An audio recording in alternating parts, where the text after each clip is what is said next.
Hello everyone and welcome to Simplicode's YouTube channel. I hope you guys are doing well. As promised, we are back here with a training program on another widely used technology. This time we are going to take you guys through Python programming. We'll make sure that you guys should go through every important aspect related to Python programming. In this particular video, we'll be taking you through the part 1 of this Python training program. But before we begin, I would like to take a quick confirmation from the viewers that if you are clearly audible and the screen is clearly visible. If yes, kindly type yes in the chat section, and if there are any changes required from our end, please do let us know in the chat section. Alright, I see a lot of positive responses in the chat section, so let's wait for some more minutes so that some more people can join us. Until then, let me tell you guys that we have regular updates on multiple programming videos. So if you are a programmer and if you want to learn something new, then consider getting subscribed to our YouTube channel and press that bell icon to never miss any updates from Simplicode. Also, if you have any queries related to any topic we are going to cover in this particular video, then please feel free to drop them down in the comment section only, and we'll address your issues as soon as possible. I think we can get started now. Let's go through the agenda for today's video. We'll start this video with what is Python. Python remains unbeatable when it comes to programming because of the easiness and all the features Python has to offer. Following that, we'll cover installation of Python and Anaconda in Windows system. Once we are done with what is Python and the installation, we'll create our first Python program. Following that, we'll cover the most basic yet most important topics of Python programming, which are variables and expressions in Python, data types in Python, type conversion in Python, Python strings, list and tuples in Python, dictionaries in Python. Moving ahead, we'll cover topics like operators in Python and precedence of operators in Python. Following that, we'll cover conditional statements and loops in Python. We'll also go through some examples related to if-else conditional statements and loops in Python. We'll wrap up this video by going through file handling in Python. I hope I have any further ado. Let's get started with the first topic for the day. Over to a training expert.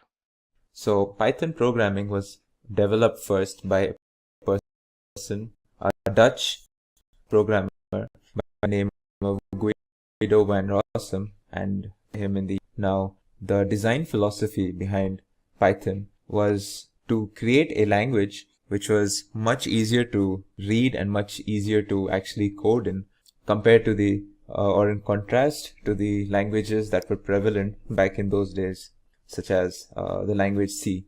Now, formally, Python is an interpreted high-level general-purpose programming, and what this means is that Python is it's a language that can be used for a wide variety of applications, as we will see later. The high-level part of this definition basically tells us that Python is written in a language that is very higher abstract level compared to the instructions that a computer can actually read.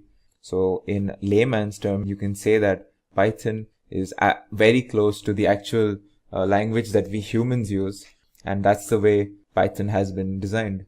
And the difference between a high-level programming language and a low-level programming language is that low-level languages are essentially machine language instructions that are the actual instructions that a computer can actually understand.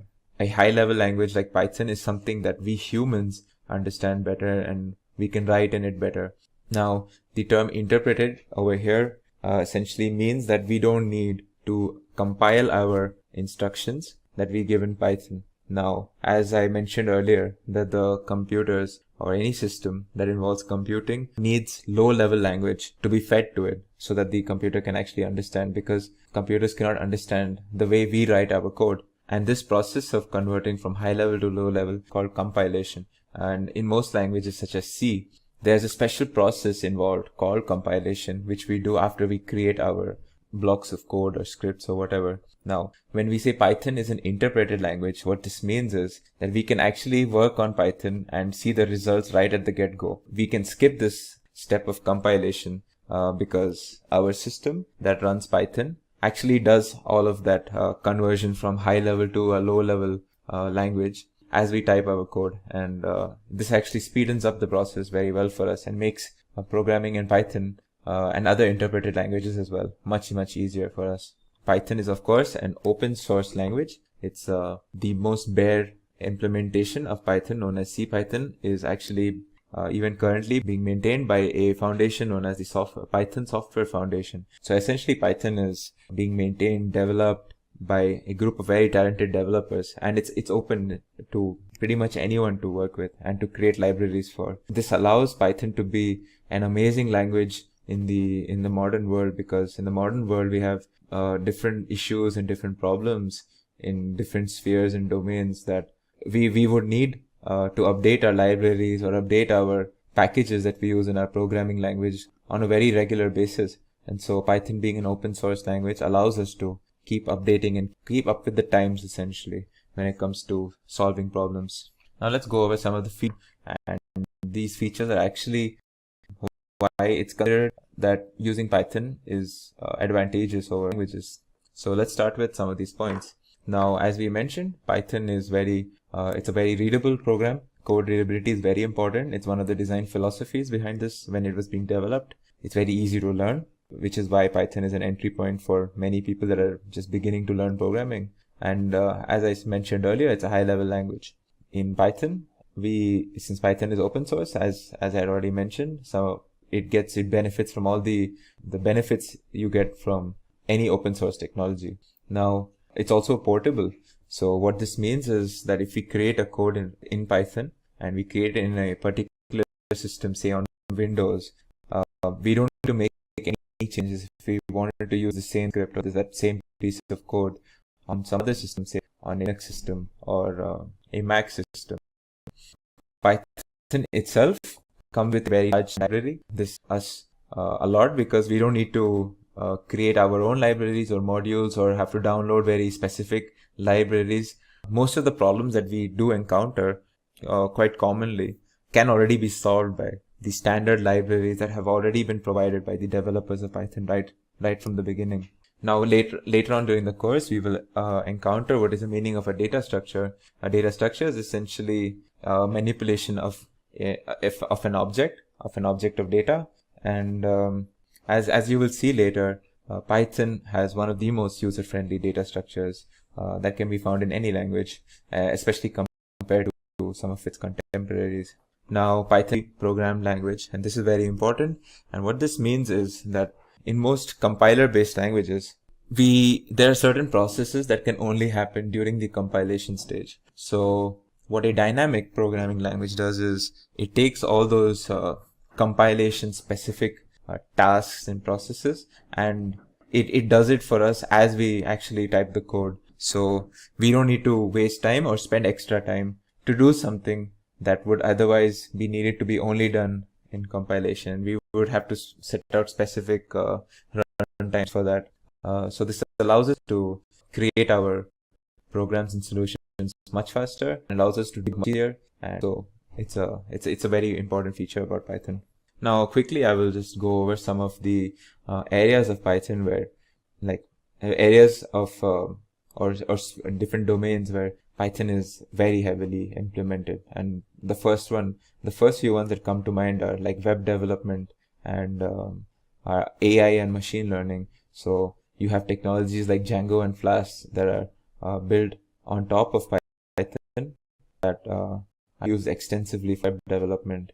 When it comes to something like artificial intelligence or machine learning, you have distributions such as Anaconda, you have Pandas, and many other libraries like SciPy and NumPy that are used extensively to tackle problems in this domain.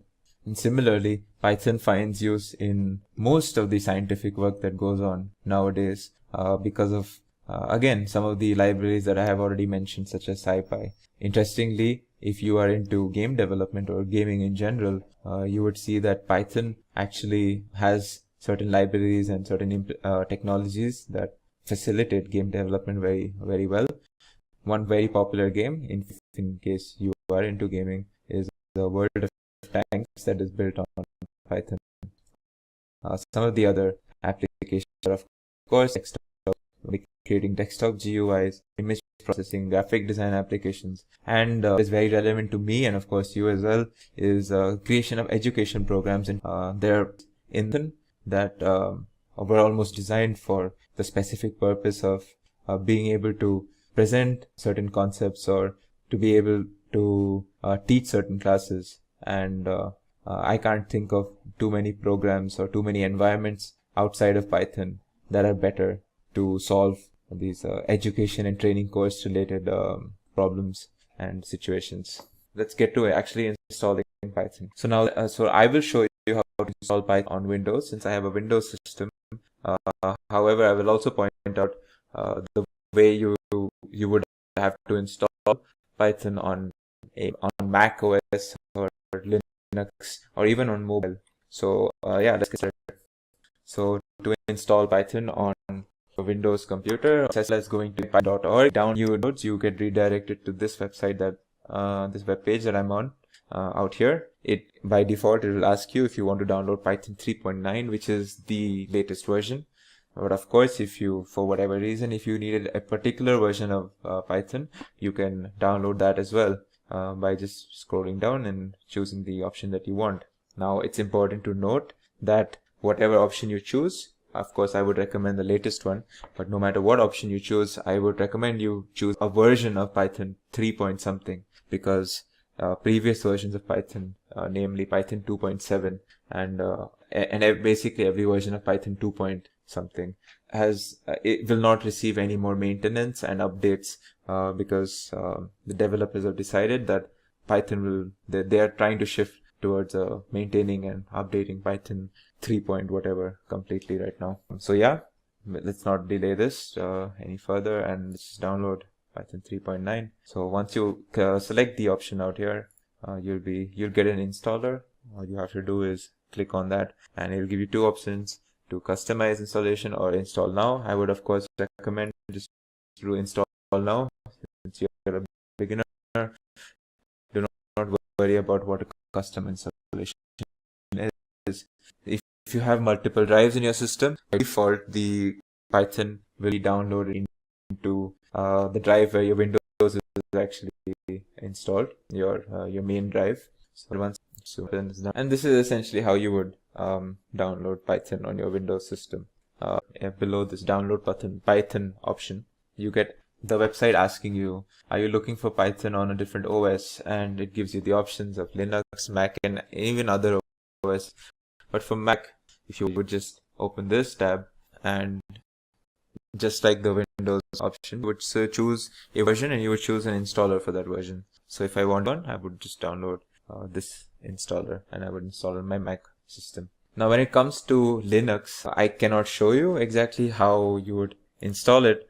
There are certain commands that you have to execute, but essentially, again, if you would just choose the Linux option out here, it would take you to a page with different installers and essentially packages for Linux systems in specific. What I would recommend to you, if you are a Linux user and you need Python, is to go over to the realpython.com website, and they have a very good essentially instructions on how to install Python. And since I don't have a Linux system, I cannot directly show you how to install Python on Linux. So yeah, if you do have Linux, please head over to this site, and this should be of a lot of help to you. As I had mentioned, you can actually install Python on your mobile devices as well. So if you were, say, an iOS user, you would go to store the app for iOS. It essentially is like a full-fledged Python environment where you can develop in Python on your iPhone or even iPad. And if you were an Android user, you would go and download an app called the PyDroid 3. There's a free version and a paid version for this app. And of course, the difference between the free and paid is that the paid supports code analysis and code prediction. These are certain details you don't have to worry about right now. And honestly, if I wouldn't worry too much about installing Python on your mobile devices currently, since I am assuming most people would be learning programming and programming in Python on their PCs or laptops. What I had actually shown you was installing what is called an implementation of Python. An implementation is essentially a program or a software or an environment that allows you to actually work in Python. So what I showed you was how to install the by default or the most basic or reference implementation that has been created by the developers, which is actually called CPython. Even though you would not have seen the letter C or the prefix C, but yeah, that implementation that I had downloaded myself and I had shown you to download is actually the CPython implementation, which is Python built on top of C, the C language essentially. There are other implementations such as IronPython, which uses the .NET framework, and JPython that uses Java virtual machines that you could use if you were interested. But again, these are things that I would not worry about too much right now. So now that we have tackled on how to install your implementation of Python, I want to introduce what is called a distribution to you. This distribution is called Anaconda. Anaconda is a very important distribution, especially if you are looking to use Python in data science and machine learning and AI, which I am assuming is the motivation for many of the people that are actually watching this video, that they actually want to move into data science and they need to learn Python as a foundation towards moving towards data science. And if that is your goal, or in any case, whatever your goal may be, I would recommend that you install Anaconda distribution. Now, do not get confused between Anaconda and Python. Anaconda is Python with in the form of a bundle, and this bundle contains not only the basic Python implementation that I had shown you to download, but it contains a lot of extra libraries and technologies and softwares as well. So, of course, this means that would you need to download both? Of course not. If you downloaded Python, you do not need Anaconda to work on Python. And if you have already downloaded Anaconda, which I will show you how to do it in some time. If you have already downloaded Anaconda, you don't need to download Python separately. So I'll just speak about Anaconda a little briefly. So as I said, it's a distribution. It contains a bundle which includes the basic Python implementation and a lot of technologies and softwares and applications that essentially help us to use Python in specifically managing big data applications and data science related projects. So now I will show you actually how to install Anaconda on your system. It's as simple. It's actually as simple as downloading just this thing. So if I did a quick Google of Anaconda, so the website that I'm looking for is anaconda.com, and I'm looking at products and I'm looking at individual edition. There are other editions as well, like commercial, team edition. These are for companies usually, or for more professional sort of projects. So of course we are looking at the individual edition, and if you selected this page, you would be taken to this particular web page where it'll ask you if you want to download. And again, there are options depending on which machine you're using. If you're using a Linux, you would choose one of these two. If you are using Mac OS, you would use one of these two. And since I am a Windows user and I have a 64-bit system, this is the option I would use. So again, it will first download an installer for you. And as you can see, my installer has been downloaded. So upon opening it, it will open up this installation thing. You can just click next on most of these. Again, if you want to specify your destination folder, you can change it here. Mine will be with a default folder in the C drive, and you can leave this unticked. You can change these options much later.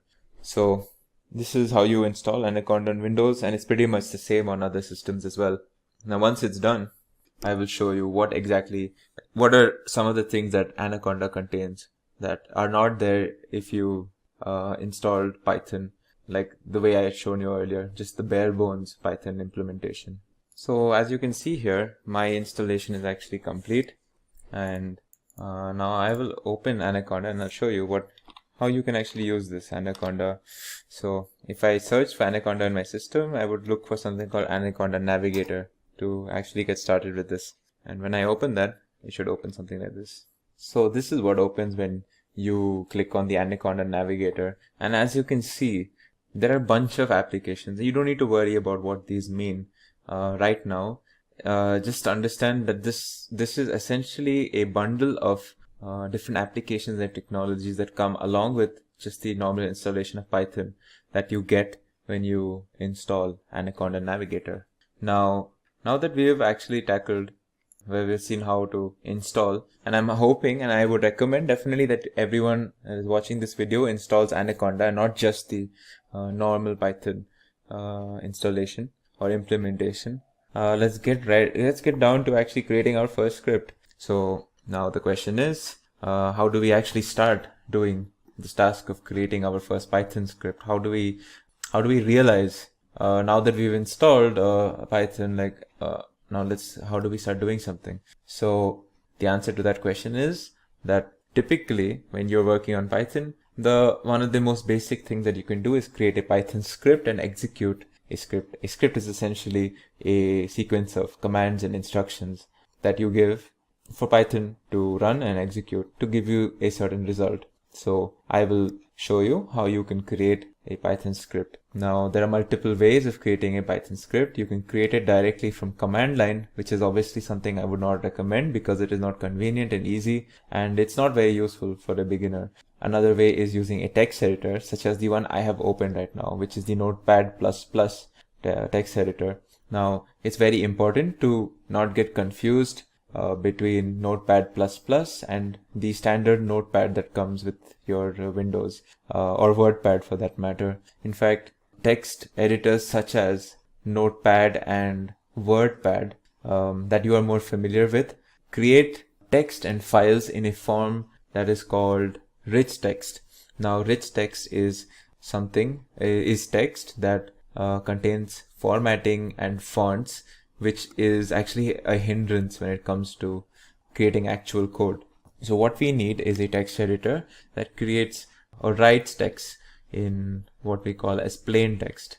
Plain text is obviously text which does not contain these fonts and these formattings, and it only respects white spaces and indentations, those two being actually useful towards creating code, unlike fonts and formatting, which are only a visual thing. So Notepad++ is obviously a text editor that creates plain text documents. That was actually created with programming in mind.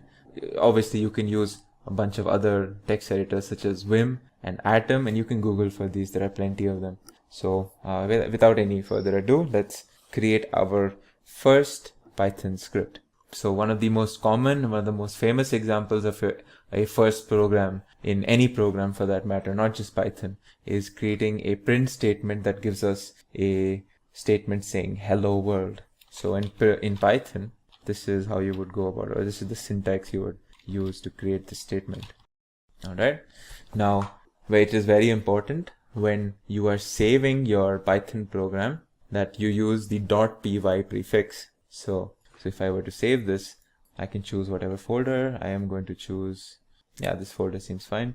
So now I give the file name over here as, say, I want to keep it as test. I need to prefix this with .py, and this tells any sort of interpreter, or anytime we need to read the script to know that it's a Python script, we need to add a .py. Otherwise, it will not be treated as a Python script. It will be treated as some normal document sort of a thing. So now that I have stored it as .py, I have created my first Python script. Now, obviously, the next question is I need to see what happens when I execute this line, when I run this script, essentially. So to see that, there are multiple ways. The first way that I will show you is a command line method, which is obviously, again, before we get into it, it's not something that I will be using to teach you. It's not something I would recommend you to immediately start using. But for the sake of showing, I will show you how to execute a script in command line.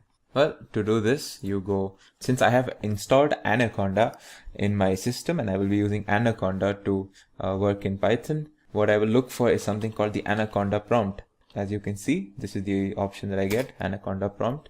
This will essentially open you a command line under the environment of Anaconda or Python.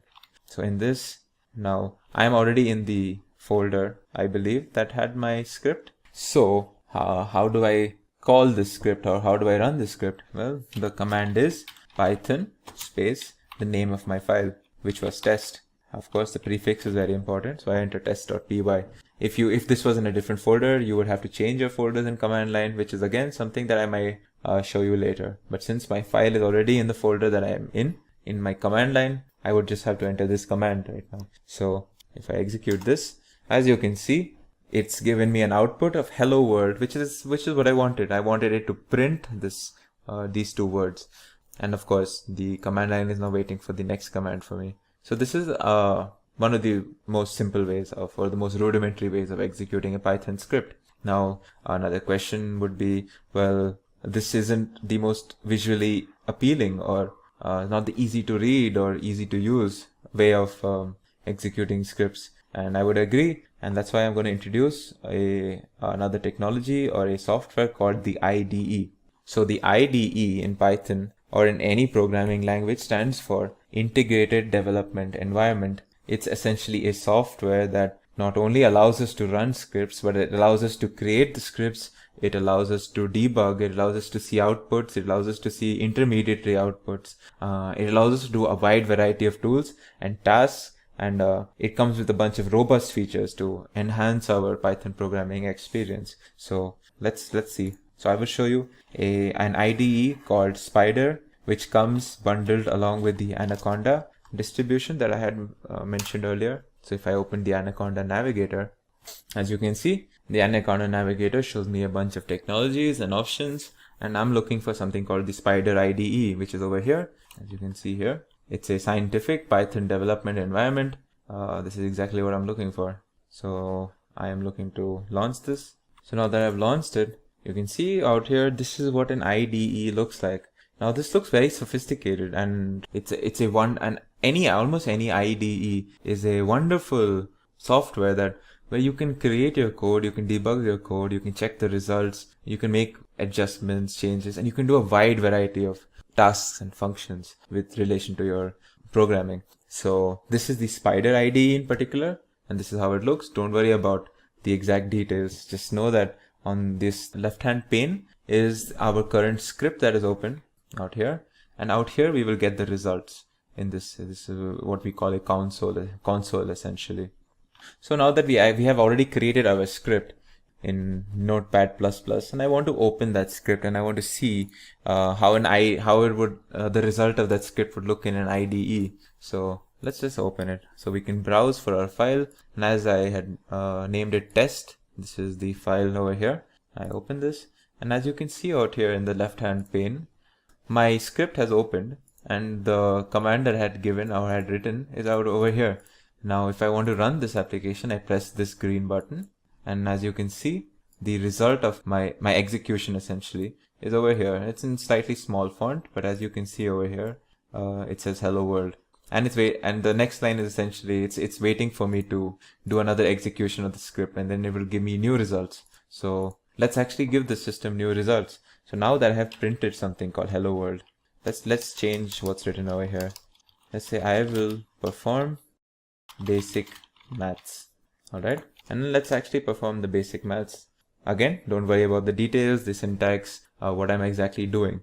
These are things that we will actually cover in upcoming videos and modules. So let's create a variable called a. Let's store a number 3. Let's create a variable b, store a number 5. Alright, let's create another variable c, which will store the result of what's in a and b, in the addition of a and b.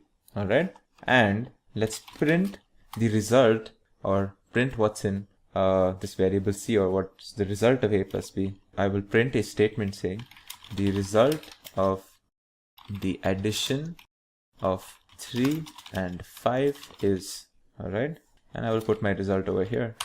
As you can see, I should get the result in this pane. So let's execute this, and you can see my first line is executed saying I will perform basic maths, and the next line says the result of the addition of 3 and 5 is 8. So in this script, what I've done is I have performed 2 print statements, and I've performed a basic expression, some variable assignments. All of these things we will be doing later. This is what I'm essentially trying to show you, is that IDEs are a very convenient way of not only creating the scripts but actually seeing the results and then making adjustments as well. we can create a completely new script. We don't need to create a script from some special file or text editor. I can just create a new file here, and this is my new script essentially. So I can start working on with this new script right over here from the get-go. So IDEs are very powerful. Spider IDE comes bundled with Anaconda. There are other IDEs such as the idle IDE. It stands for indicated development and learning environment. So the idle IDE comes as part of the basic Python implementation that I had shown you in the previous video, where if you just installed a basic Python implementation, it would come along with a basic IDE known as IDLE, or integrated development and learning environment. But of course, since we are using Python, and that is what I would recommend, it comes with a more robust IDE called Spider, which is actually very, very helpful for scientific and numeric applications, and was designed specifically with that in mind. Now, this is not the only way we can actually work with Python. There's another very interesting and a very educative method of creating Python, let's say Python programs. And it's something that I will be using extensively throughout this course to explain different concepts. So this technology is called, or this software is called notebooks. Now, before I get into the details, I will just open a basic notebook. So the notebook that comes as part of Anaconda is called the Jupyter notebook. And when I open, or when I launch the Jupyter notebook, this is what I get. Now, a very important feature, or a feature of notebooks, is that notebooks are a web browser or a web-based application. So it's not something that you can use if you are offline or disconnected. Basically, if you're disconnected from the internet, it is something for which you would need an active internet connection. However, it is way more robust, and it has very, very good properties that allow it to be used in education or for presentations and such. So as you can see, this is my Jupyter notebook. These are a bunch of folders. You don't need to worry about what these are right now. I will show you how to create a fresh notebook. So if you go here, you go to new, and you select under notebook the Python 3 option. It will open your first notebook. As you can see, this line is essentially waiting for me to enter some sort of a command or a statement that I would give in a normal Python thing. Now, if you would have noticed until now, everything that we were doing involved us creating a script, which was the whole series of commands and functions. So if I go back to my Spider IDE, as you can see, like this is a whole script, and this script contains multiple different tasks and functions that are individually being performed. So this is a separate print function. This is a separate addition, another separate print function. And for longer programs or larger programs, you have multiple different tasks being done. And if you were using a script, you can only see the result of something like this by executing the whole thing at once. You cannot see exactly what is the result of just this print statement or just this. It's not typically what an IDE is used for. And this is where notebooks come in super handy. If I had to break down my previous script, essentially, where I first did a print statement, where I said some random thing, say hello. Yeah. So if I execute this particular line, you can see it gives me the result. Now I want to do what is 5 plus 3. It should give me the result over here, 8. Now the next, another part of your program might be storing 5 and 3 into variables.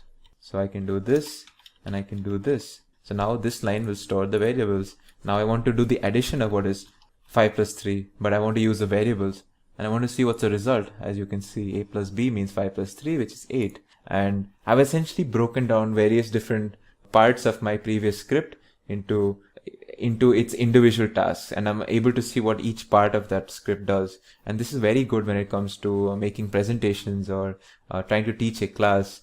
So I will personally be using notebooks a lot to explain different concepts when it comes to Python.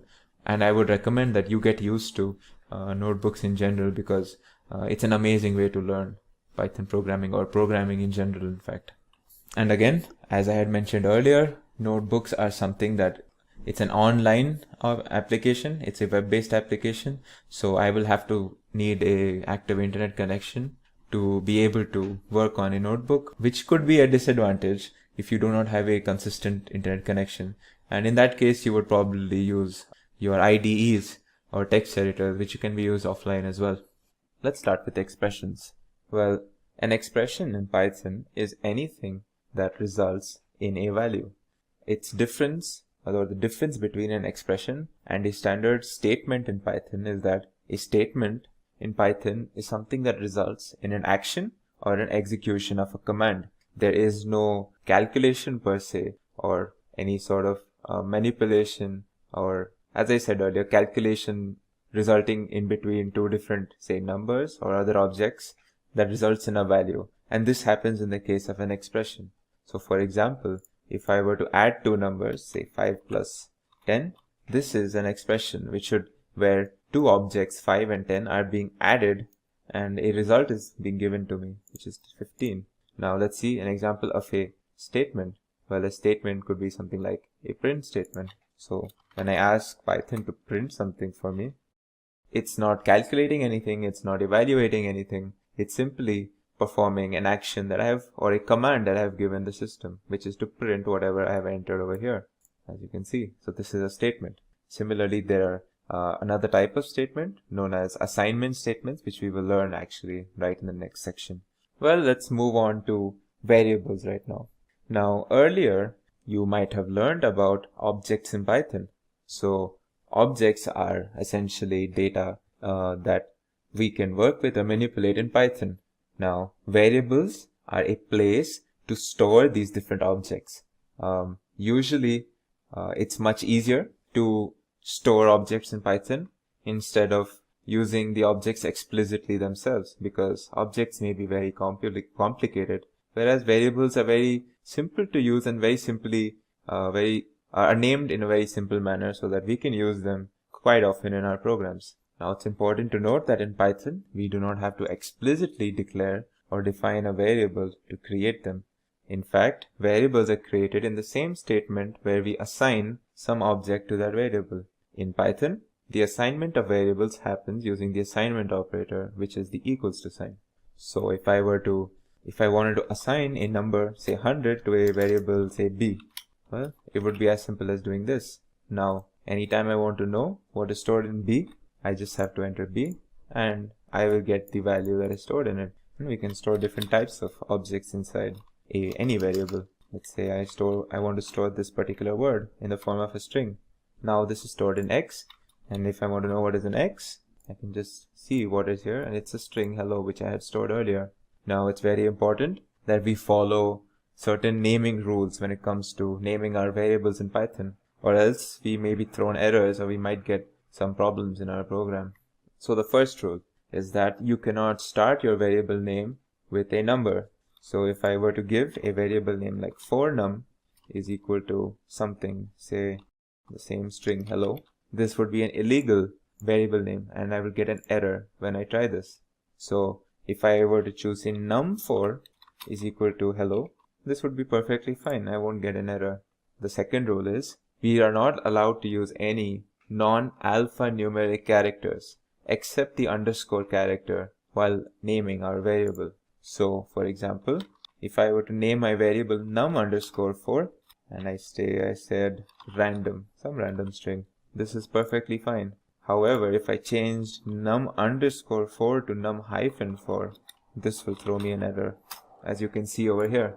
Next, the third rule is that variable names are case sensitive. So if I have a variable called num, or say num, if this was one of my variables and I stored, say, the value 50, this is not the same as me writing num all in capitals and say storing some other value 60. These are two different variables. So it's very important that when you name your variables, you are aware of what case you are writing them in, because Python variables are case sensitive. Now the final and probably one of the most important rules in Python is that you're not allowed to use what we call reserve words in Python. Now Python has a bunch of reserve words. These words essentially are performed, or they are used to perform certain special functions and are used as identifiers for certain special functions in Python that have a special purpose. Like that particular word has a special purpose within the Python programming language, and we cannot use them to name our variables. So a list of them, as you can see over here, some of them are like false, def, if, del, raise, and there are around 33 of them. And sometimes some of these words are taken out, sometimes there are more words added as Python gets updated. Now let's move on to a concept where we try to really understand what do we mean by storing data inside a variable. Now when I say that we are storing something inside a variable, you get an image or you get an idea in your head that this variable is like a container where we store or we put a particular object inside it. So does this mean that variables have a place in the memory? Are they also an object that is placed in the memory where we can put other objects inside of? Well, I'll show you an example where this idea is kind of disproven, or where I'll show you that the idea of variable is kind of different than what we understand by storing something inside a variable. Now, let's say I'm storing the same object. I will take this object as some random number, let's say 100, and I'm going to store it into two different variables. So I take x is equal to 100 over here, and in the next line I will store 100 in y as well. Now, if variables were objects that we placed in our system, then x and y should have two different IDs. But let's see what happens when I check the ID of x and the ID of y. They should be different in case variables were their own objects. However, as you can see, the ID of x and the ID of y are exactly the same. So, well, obviously we know that two different objects in Python cannot have the same ID. So what does this mean when it comes to the nature of a variable? Well, the fact is that variables are not actually objects in Python. In fact, variables are more like pointers or references to the actual object. So when I said x is equal to 100 and y is equal to 100, what I'm actually telling the system is that there is this variable name called x that I want to refer or point towards the actual object that is in my memory called 100. And I do the same thing with another variable y. So I am not exactly creating a different space in my system for these variables. These variables are more like placeholders or references that point to a particular place in the memory where this object is located. And that is what happens when I do ID of x and ID of y. It's not giving me the ID of something called x or the ID of something called y. It's giving me the ID of 100 each time because 100 is stored in x and y. So as you can see, this is something like a visual representation of what I'm trying to say. And similarly, if I were to, so in this example on the left, as you can see, I've used the value of 50 to explain my point. So as you can see, initially x and y are pointing towards this value 50 because I have stored 50 and 50 in both x and y. Now what if I changed the object that is stored in x? Well, that means x is now pointing towards this new object, and I have stored this new object called hello, this string called hello, as you can see here. So now x is pointing to a new object in the system, and it's called hello. And I haven't changed anything with respect to y, so y will point towards the same thing. And I can also make the pointer of y different, or what I'm trying to say is I can store something else in y. Say I stored this list in y, 50, 60, and 100. And when I do that, now y is pointing towards a different object in Python, and x is also pointing towards something else. So what happens to this object 50? Well, now that there's no variable referring to this object 50, it becomes what we call an orphaned object. And we can actually see that when we do the ID of x, now let's go back to my example on the right where I stored x is equal to 100. So as you can see, it gives me some ID represented by this number. Now let's say I stored something different in x, say 200. Now if I do the ID of x, it should give me a different ID because, as you can see, the values are different.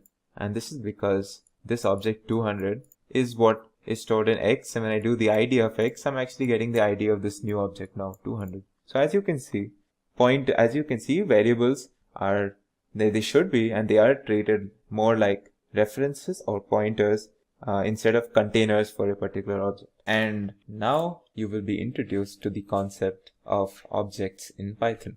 Now, what are objects in Python?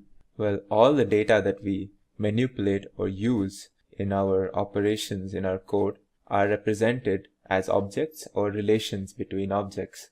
So if you want an example, two numbers that you add in your code, well, both of them are objects, and they're usually numeric type objects. Similarly, if you want to store someone's name or an address of your hometown in your code, you usually store it in a form of text, and that text is also an object, usually a string.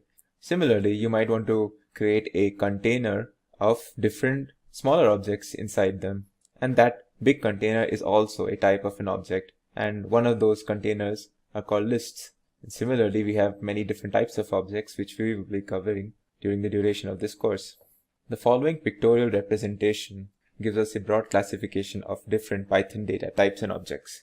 As we can see, there are 5 broad classifications. Numeric, which contains integers, complex numbers, and floats. We have the dictionary data type. We have the Boolean, which essentially consists of objects that have only 2 valid values, true or false. Then we have sets, and we have sequence data types, such as strings, lists, and tuples. Every object in Python has 3 important properties that kind of define that particular object. They are its identity, its type, and its value. The identity of an object is, it can be considered as a place in the memory or its address in the memory where an object is stored. An object's identity does not change once it has been created. So for example, if I took an example of, say, a string called hello, I can use the id function, this is how you use the id function, to find out the id of this object. And it should be, the answer should be in the form of a particular long integer. So as you can see, the id of hello is this integer 2326476623024. Similarly, all objects in Python have an identity.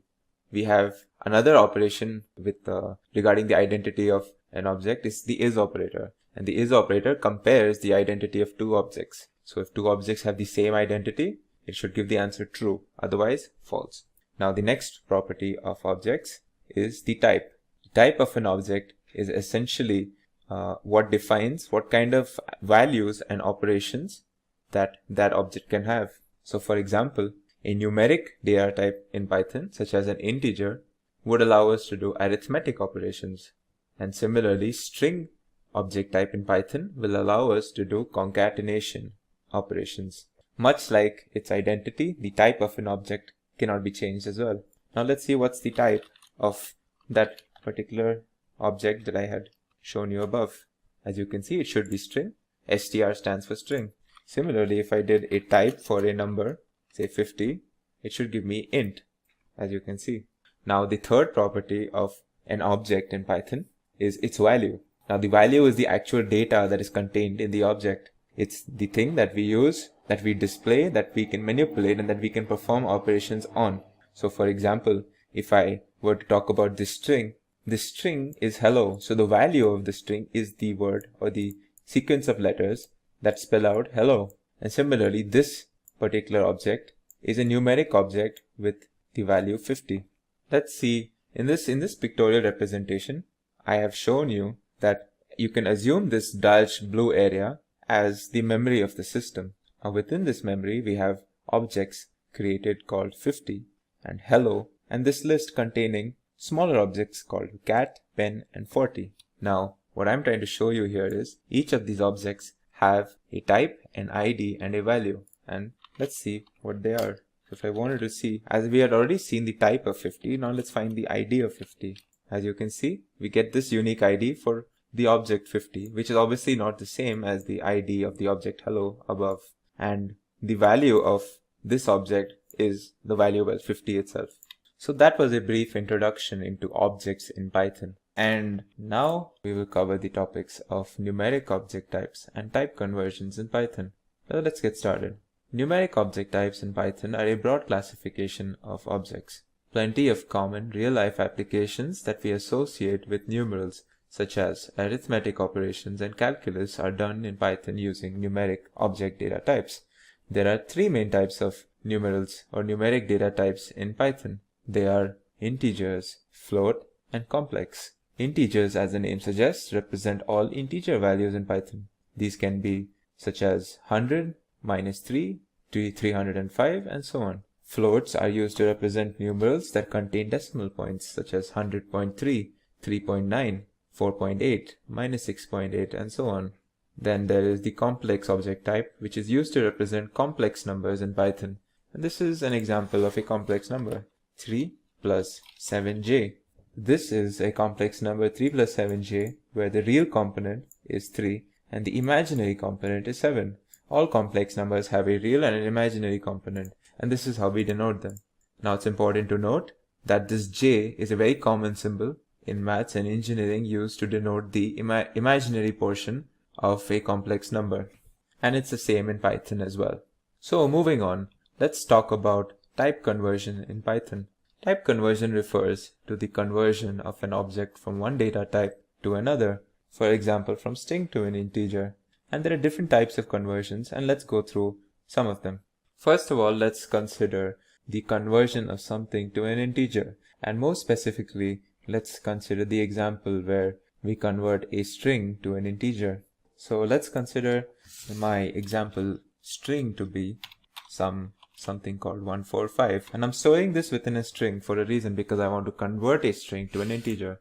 So as you can see, I have stored this 145 within a variable x, and if I were to confirm that it is actually an integer, I can use the type function and see that it is actually an integer, str. Now let's convert this into an integer using the int function. So how would we use it is simply passing the int, by passing the variable that we want to convert into the int function. And as you can see, this is what I've done over here, but before this I will also store it into another variable. Alright, now let's see what's in y. Well, y gives us 145, but are we sure that it's an int? We can just check it by using the type function. And as you can see, the type gives us the answer int. That means that we've converted the string to an int. Interestingly, we can convert something and also specify what base we have to treat the number as. By default, when we pass something in the int function, the program or Python will treat whatever we have passed within the string as something in base of decimal. But what if we were to pass something that is, well, not in a decimal? Well, we could do it like this.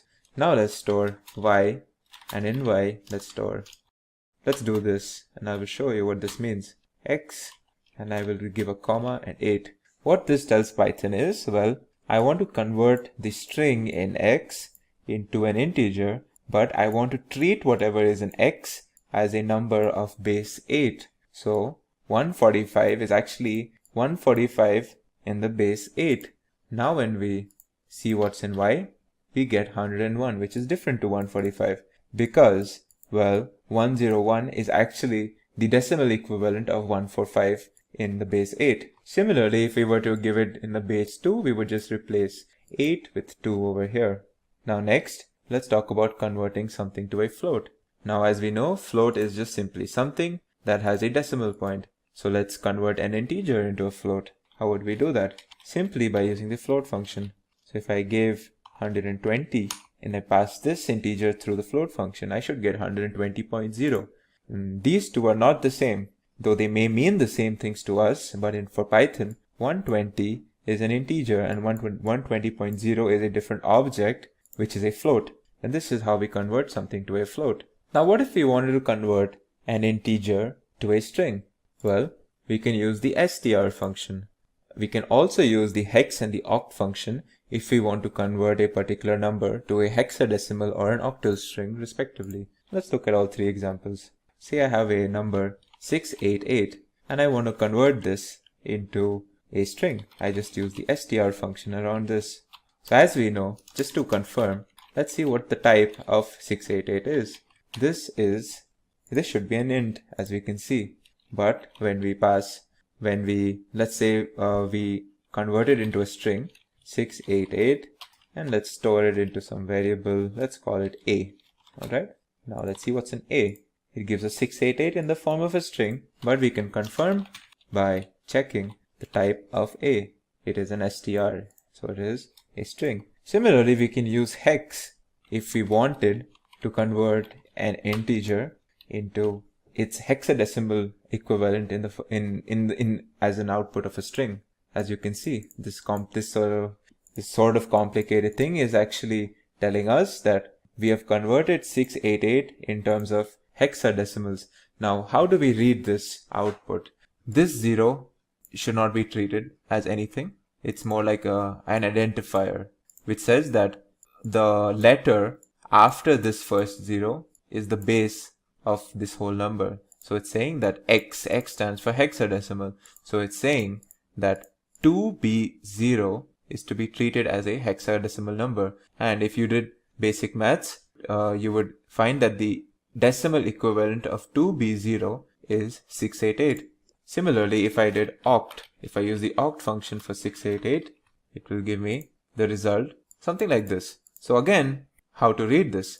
The first 0 is to be treated as an identifier and not part of the number.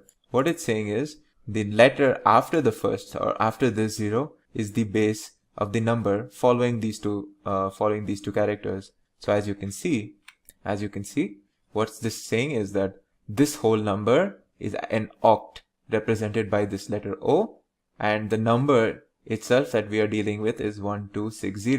And 1260 in octal system is the equivalent of 688 in the decimal system.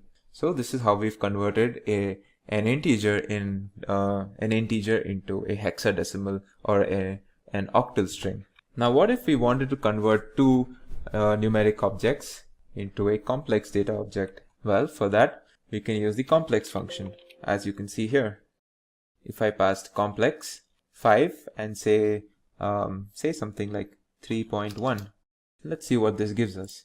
As you can see, it gives us a complex object where our real part is 5 and our imaginary part is 3.1. So what this does is essentially you pass two numbers. The first one is the real component and the second is the imaginary component. It combines to give you a complex number, as you can see here. Now let's look at some other type conversions. The next type we will be talking about is converting something to a tuple or a set or a list. So what if I wanted to convert a string into a tuple? I will use the tuple function, and as you can see over here. So let's say I have a string called random. Let's call it random. Alright. Now if I want to convert this to a tuple, I will use the tuple function, as you can see over here. The output will give me tuples where each individual component of this tuple are the individual components or the individual characters of my string random. Similarly, if I wanted to convert the string to a list, I would use the list function. And this will give me a list of the individual characters of the word or the string random. And I could do the same thing with the set function to create a set of individual characters of the string random, as you can see here. So yeah, these were some of the basic Python type conversions that I have shown you. As we learn about more complex data types and different object types in Python, we will learn different type conversions and functions associated with them. And now you will be introduced to the concept of strings. Strings are an object type in Python used to store textual data. This textual data could be something like, for example, someone's name. It could be an address of a place, or it could be something like a word or a sentence. Now, strings in Python are an object type that is actually a subtype of a broader classification of objects called sequences. Sequences are objects in Python which contain components placed one after the other, where each component is given what we call an index, a numeric index. This numeric index identifies the component in the sequence and its position within the sequence. Now, since Python is a zero index based language, the first object of any sequence is always index 0. The second is index 1, the third is index 2, and so on. Now let's move on to defining strings. How do we define them? Well, strings are defined using what we call delimiters, and delimiters occur in pairs, an opening and a closing delimiter. In Python, these delimiters are pairs of single or double quotes. So for example, if I were to use single quotes to define a string, I would do it like this. This is a string. As you can see, this is a string is printed over here. This is delimited using single quotes. Similarly, if I were to define a string using double quotes, it's as simple as doing this. this is also as you can see. Now a valid question arises. What if I wanted to include a single quote within my string? Well, if I tried to, let's see what happens if I try to print a statement with a single quote naturally inside it. So say I'm saying it's my birthday.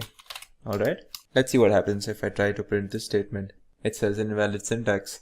And this is because, as I had mentioned, in Python, single quotes and double quotes are delimiters. So they have a special function in Python, and we cannot simply just use them within a string because Python will treat them specially for a special purpose. So what Python will do is it will pair this and this delimiters or single quotes and say, okay, this looks like a string to me. And it's not going to understand the rest of this. And then it will find a random single quote and it won't find its pair, and it will basically throw us an error because of this. So one way or one workaround to introduce single quotes into a string is simply to delimit our string itself using the other type of delimiter or double quotes. So if I want to include a single quote, I will close my string using double quotes. So if I did this instead of what I had done earlier, this is a perfectly valid and legal way of defining my string. And I would do the opposite if I had to introduce, say, double quotes within my string. I would use single quotes to close it. So if I were to write a speech statement, she said, I am hungry. Alright, I want these two double quotes to essentially show that this is a speech, and I'm going to close the string using single quotes. And this is a valid way of doing it. As you can see, my string has these two double quotes. Now, I had mentioned that strings are sequences. Well, let's describe how are they sequences. So first of all sequences in Python are essentially a sequence of smaller objects that form the sequence, right? So let's try to understand like how are strings to be treated as sequences. Some sequences that we will learn later are like lists or tuples. And in all sequences, we can retrieve any particular object or component in that sequence using its index. And how do we use indexes in Python? Well, we enclose a numeric index within square brackets. Now let's see what I'm trying to talk about by this example. Now say I'm storing a particular string called, say, random within. Now my variable name here is test, and I'm storing the string random within it. Alright? And this is a way of retrieving a particular index from test. I write the variable name and then next to it I put the square brackets. Now I'm supposed to put a numeral within the square brackets to tell Python like what particular index I'm looking for. So let's try 0. Now as I said, Python is 0 index based language. So the 0 index essentially means the first part of or the first component of a sequence. So let's see what happens when I ask Python to retrieve the first part of what is stored in test. It gives me the string R. In fact, it's just one character R and it's a string. So as you can see, it has given me the first character of the string random, which is R. So what this shows is that this string random is essentially a collection or a sequence of one character strings. So random is essentially a collection of the string R, the string A, the string N, and so on together combined to form the whole string that we call random. Similarly, if I wanted the character at the third position of this thing, I would use, well, since it's the third position and since we're working in Python, I would use the index 2. And it should give me the letter N. As you can see, it's given me the letter N. So this is how we can show that strings are also sequences in Python. Well, now let's move on to certain string operations and functions that we can perform. Well, as you have seen already, that we can retrieve any particular character within a string using numeric indexes. Well, what if we wanted to know what index is a particular character at? And we can do it like this. We use the index function. So let's say my test, and I want to know where or what position the character D is in my string random. So this is how I would use the index function. Index, and within the index, say I'm looking for the character D, and now it should give me the answer 0, 1, 2. It should give me the answer 3. So if I execute this, it gives me the index 3. So this is the index function that we can use for our strings. Now, what if we want to say slice a string into a smaller part? We want to slice it and we want to retrieve only that particular slice. Well, here is an example. Say I'm going to use the same string called random, and it's stored in test, right? So the way of doing this is like this.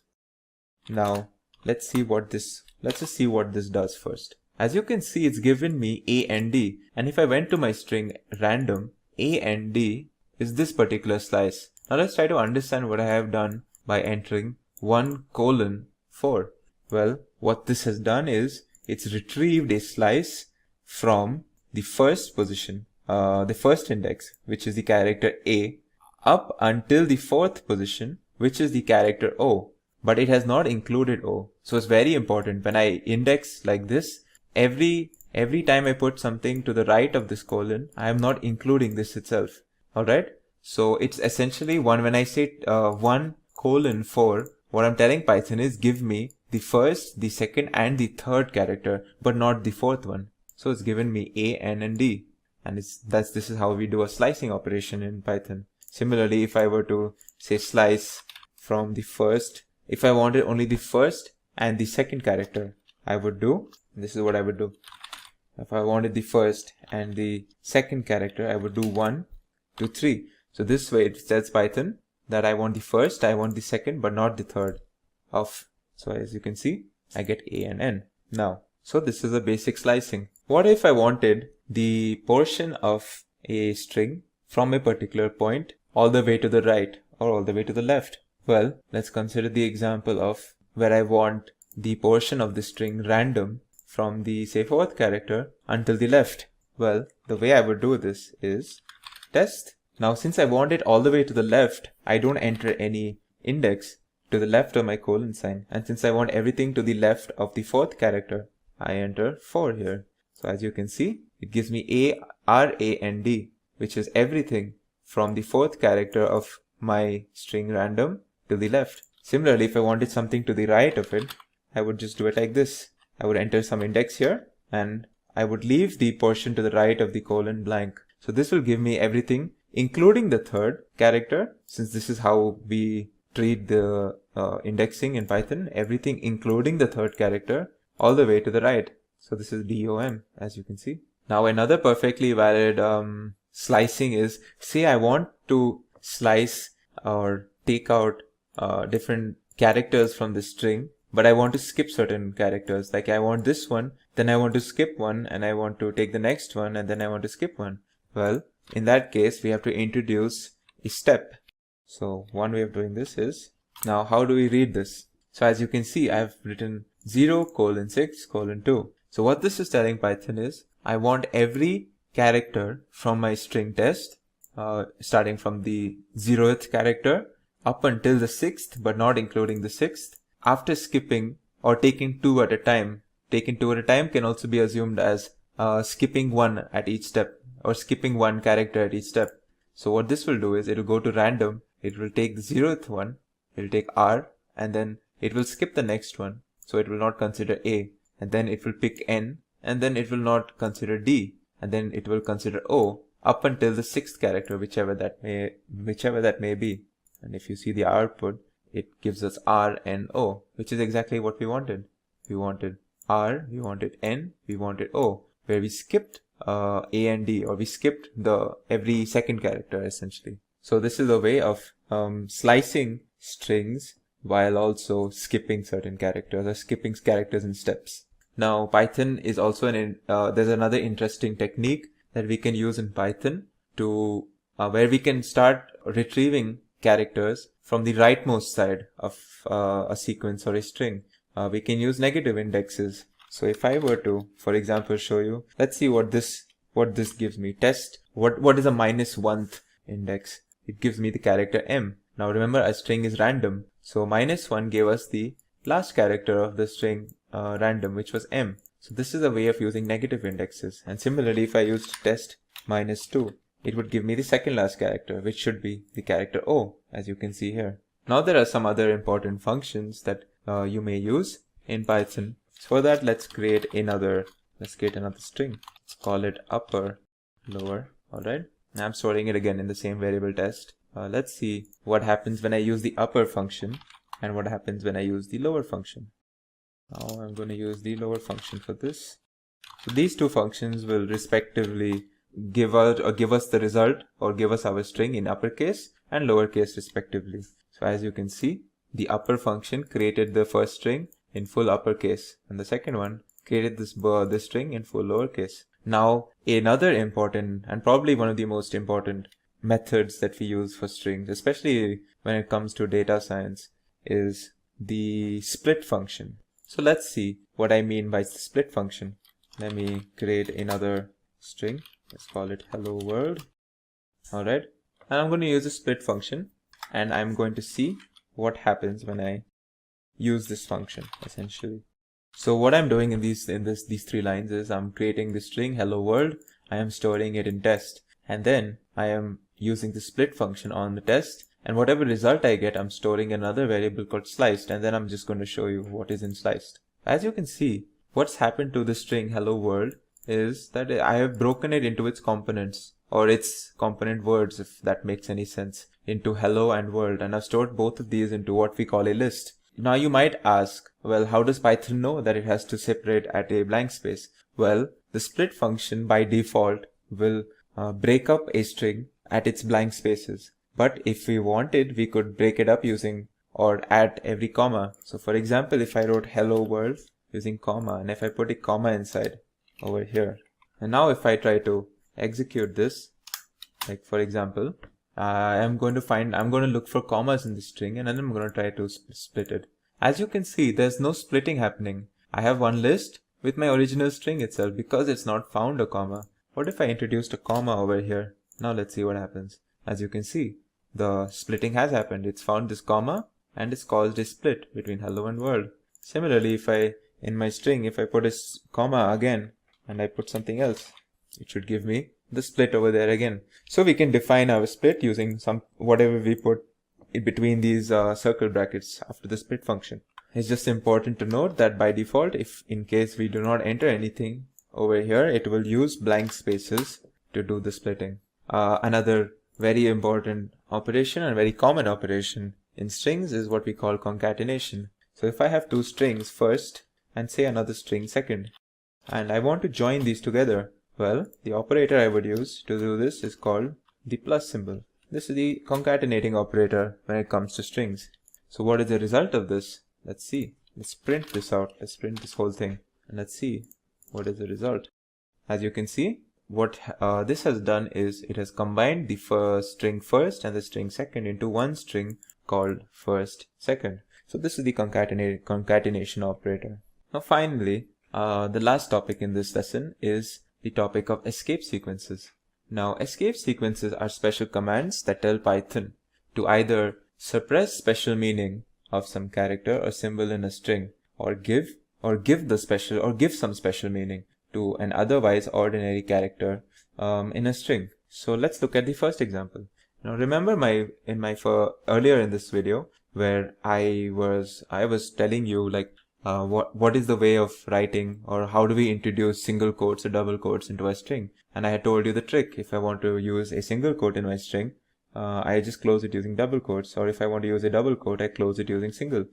Well, another way of doing this is using what we call an escape sequence. And an escape sequence in Python is the backslash character. Alright, so let's see what happens when I use the backslash character where I want to introduce my single quote. So if I use my previous example where I wanted to introduce a single quote and say I'm going to close it using single quotes as well. So I'm going to go back to my error example, so as to speak. Now this would throw me an error, right? As you can see, it has thrown me an error. So what if I used the escape sequence that I mentioned? The escape sequence is just backslash character. Now this is the point of the string where I want my single quote. So I introduce a backslash. Now I have my single quote and I continue writing the rest of my statement. Let's close the string. Now will this work? As you can see, this has worked. So what this has done is this backslash character has told Python to not treat this special character or the single quote, to not treat it specially, and let it be as a part of the string. So as you can see, that's what's happened here. Now, the next case, or the other use case of escape sequences, is when we want to give a particular character that is otherwise just ordinary some special meaning. So let's take the example of the character t and the character n. We use the character t to introduce tab space, and we use the character n to introduce what we call line break. Well, let's see by an example. So normally the character t has no special function. So the character t within a string will just be outputted as the character t itself. However, as you can see here, I'm going to introduce a backslash before this character t. Let's see what it does. It introduces this thing that we call a tab space, which is a larger than normal space. Similarly, if I were to use the backslash n combination, this would introduce what we call a line break. And if you were to see the output of this, you can see at the point of the string where I have this combination of backslash n, a line break has occurred. So there are plenty of other escape sequences that you may choose to learn, and these are just two of the probably the most common ones that I used. So yeah, this was an introduction into strings in Python. And now I will give you an introduction into lists and tuples. Starting off with lists. Lists are a collection of ordered, arbitrary objects that are similar to what we call an array in other programming languages, but lists are way more flexible when it comes to Python. Python lists are a type of sequence, and you might have seen what a sequence is when we were learning about strings. And much like in sequences or any other sequence, list objects are assigned a numerical index, and whenever we want to manipulate an object in a list, we use its respective index. How do we define lists? The lists are defined using square brackets. So this is a simple way or a simple list that I have just created and assigned to a variable a, which contains 3 objects, 1, 2, and 3. Let's talk about some of the features of Python lists. Python lists are ordered, and what this means is that even if 2 lists contain the exact same elements, if the elements are placed in a different order, the 2 lists are actually unique and different. And I can check that over here.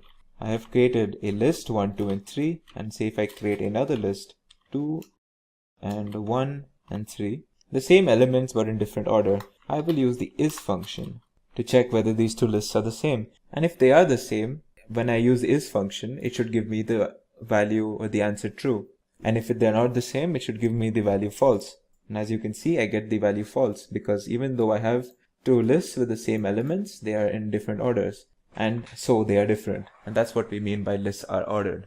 The next property for lists are that they can be manipulated using their indexes, or the elements and the objects inside a list can be manipulated using the indexes. And we will see that in the section where I show you list operations. The next property is lists are mutable. What this means is that once we create a list object, we can actually make changes and modify them without having to create a new list object. The next property is that lists are dynamic. And what this means is that as we are making or as we are programming, we can actually make changes to an already created list as we are programming without having to go through a compilation stage. So if we had to say increase or we had to add certain elements to an already created list, that original list grows in size to accommodate for these new elements. The next property is that lists can contain any arbitrary objects. So if I created a list right now where, say, if I want to store some numbers, say some floating point numbers now, and I can put strings as well into my list. All of these are valid when it comes to objects that can be put inside a list. We have no such restrictions, so we can put any arbitrary objects inside our list. The final property that I want to talk about is that lists they can be nested to any arbitrary depth. What this means is that I can put a list within a list, and I can keep nesting it essentially by putting as many lists I want within my list, and I'm only essentially restricted by my system's memory. So if I created a list like this, within this, say I put another list, and within this list I put another list, I can keep going on doing this, and I'm only restricted by the memory of my system that I'm using. So moving on, let's move on and talk about some important list operations that we will be doing when it comes to lists. So let's create a basic list called A, where I'm storing 6 numbers. So now say if I want to retrieve a particular element, say if I wanted to find out what's on the index 3, this is how I would do it. If I wanted a slice of my original list, and much like strings, I do it the same way. So what this does is, it tells Python that I want all the elements of list A from index 1 to index 4, but not including index 4. So it will give me 1, 2, and 3 index objects. So it should give me 2, 3, and 4 in this case. As you can see here, 2, 3, and 4. I can do the same thing by considering elements, say 2 at a time. If I wanted to consider elements or consider every second element, what I would do is this syntax. I would use this syntax. And when I give this command to Python, what it understands is, I want every element from A, from index 1 to index 4, but not including index 4. But I am going to consider 2 every second element essentially. So what it will do is it will go here, and then it will skip one, and then go here, and then skip one. And that's essentially what we call slicing by using strides. So I'm taking strides. I'm not considering elements consecutively, but I'm skipping certain elements in between. If I wanted to consider every third element, I would change this to 3. And fourth element, I would change this to 4.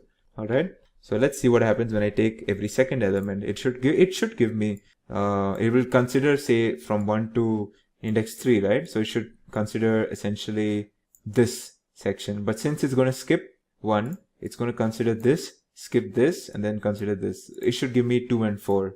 As you can see, it has given me 2 and 4. And like in other sequences, we can use negative indexes as well. Negative indexing essentially starts looking from the right hand side of the list. So when I say A minus 1, it's essentially looking at the last element of the list. So it gives me the sixth or the last element, which is the object 6. If I did A minus 2, it gives me the second last element. Similarly, another neat trick that we can use for sequences is the following syntax: double colon, and we give a minus 1. What this tells the system is, I want the list A, but with all the elements reversed. So as you can see, I get my list A, but the elements have been reversed right now. Let's move on to concatenation and replication. Well, concatenation, much like in strings, is done by using the plus sign. So as we know, on either side of the plus sign should be 2 similar objects. So if I'm doing A plus something, A being a list, on the other side it should be a list as well. So let's add a list like this. Now let's see what's in A.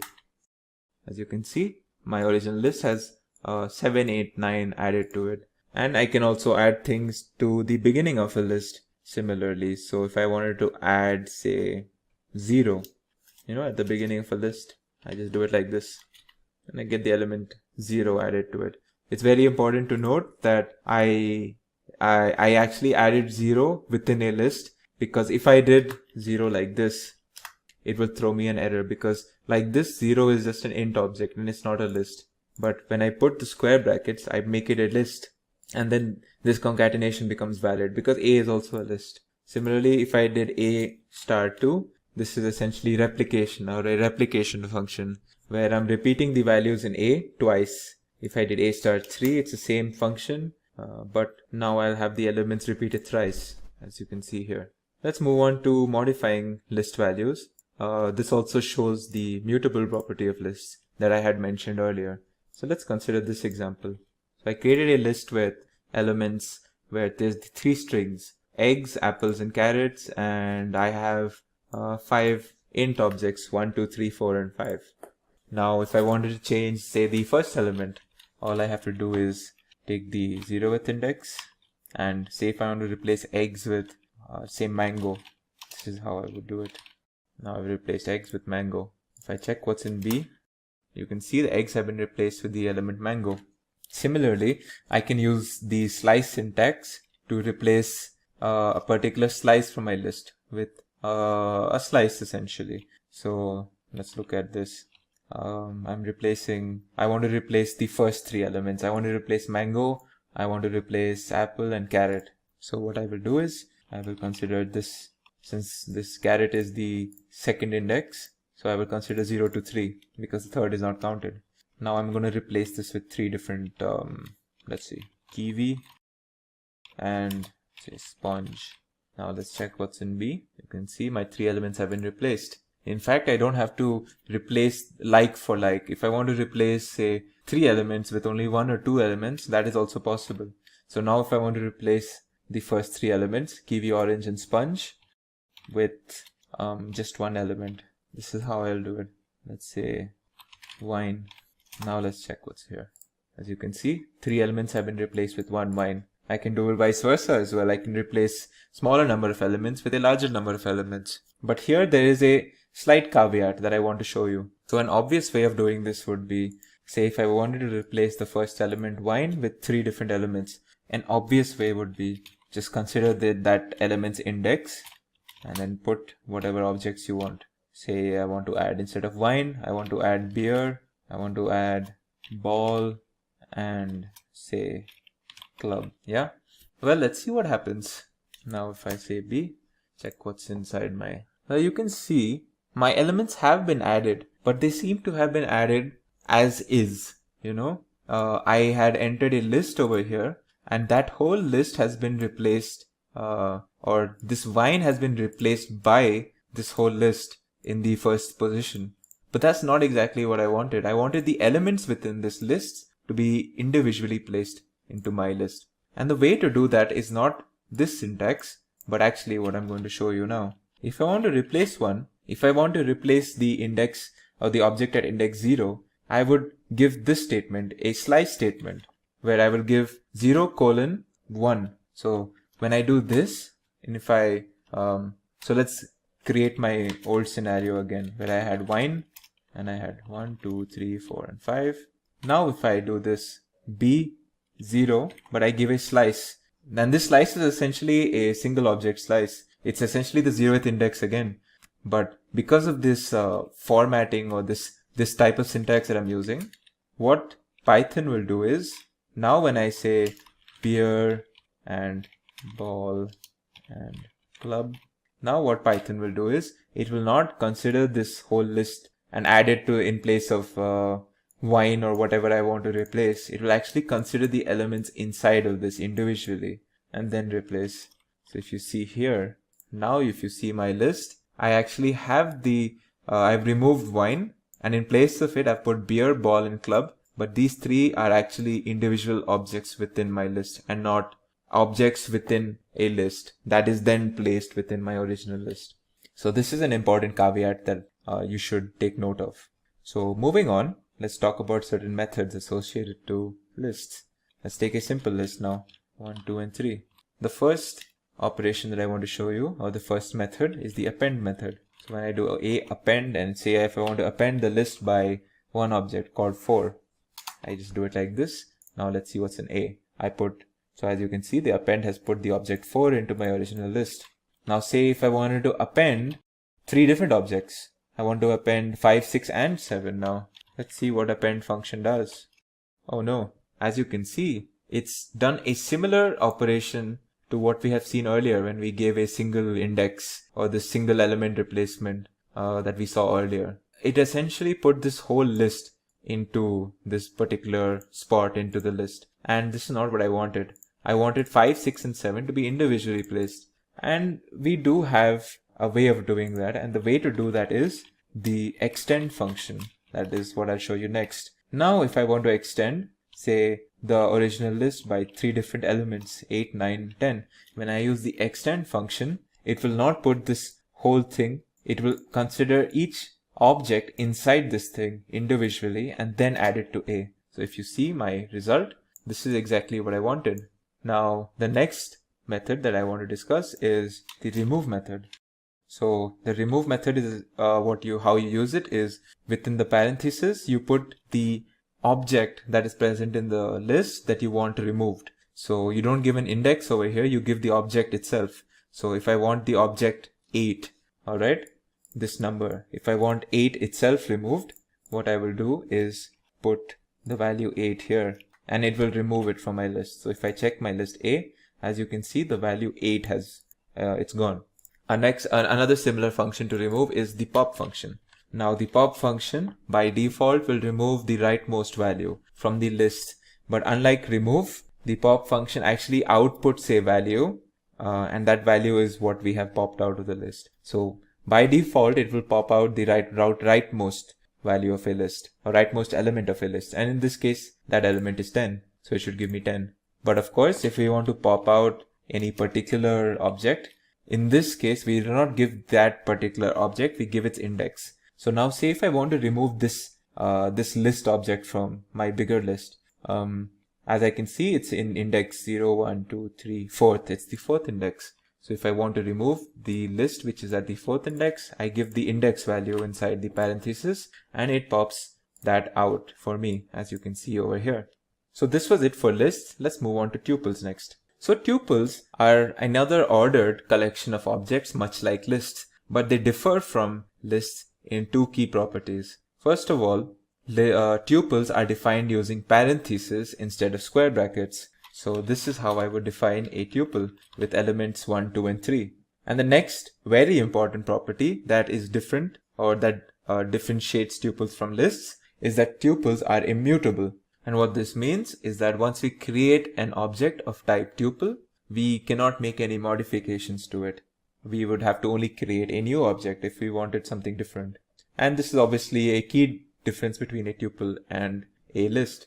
But apart from this, every operation that we have done on lists are actually possible to do in the case of tuples as well.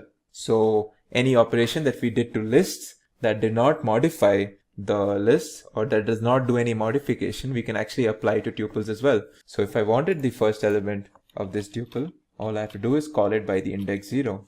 It should give me the value 1, as you can see. If I wanted a slice, I can do that as well. It should give me 2 and 3. And if I wanted to reverse my tuple, well, I can use my same neat technique that I've used for lists and that I can use for strings as well. So it gives me my old tuple, but with the elements reversed. So now the natural question is, why do we use tuples over lists? Well, one important difference is that when we make a program execution where we are manipulating a tuple, if we did the same thing for the exact same objects in that if it were present in a list, it would be much faster in a tuple. Essentially, program execution is just faster on tuples when compared to an identical list. So you use tuples over lists when we want to be efficient while we are creating an ordered list of objects. So whenever we create an ordered list of objects that we don't need to, or we don't want to make any further modifications to, we don't need to create a list, we can create a tuple. And another very important area where we use tuples over lists, or why we need a tuple instead of a list, is when we are using dictionaries. Dictionaries, as we will see later, is a data type in Python that needs an immutable component while we are creating the dictionary. So if we want to use something that is like a list, but since lists are mutable, we can use a tuple instead and use that when we are creating our dictionary. And we will see like what I mean by the immutable component for a dictionary when we actually learn about dictionaries. But yeah, these are some of the places where we would use a tuple over a list.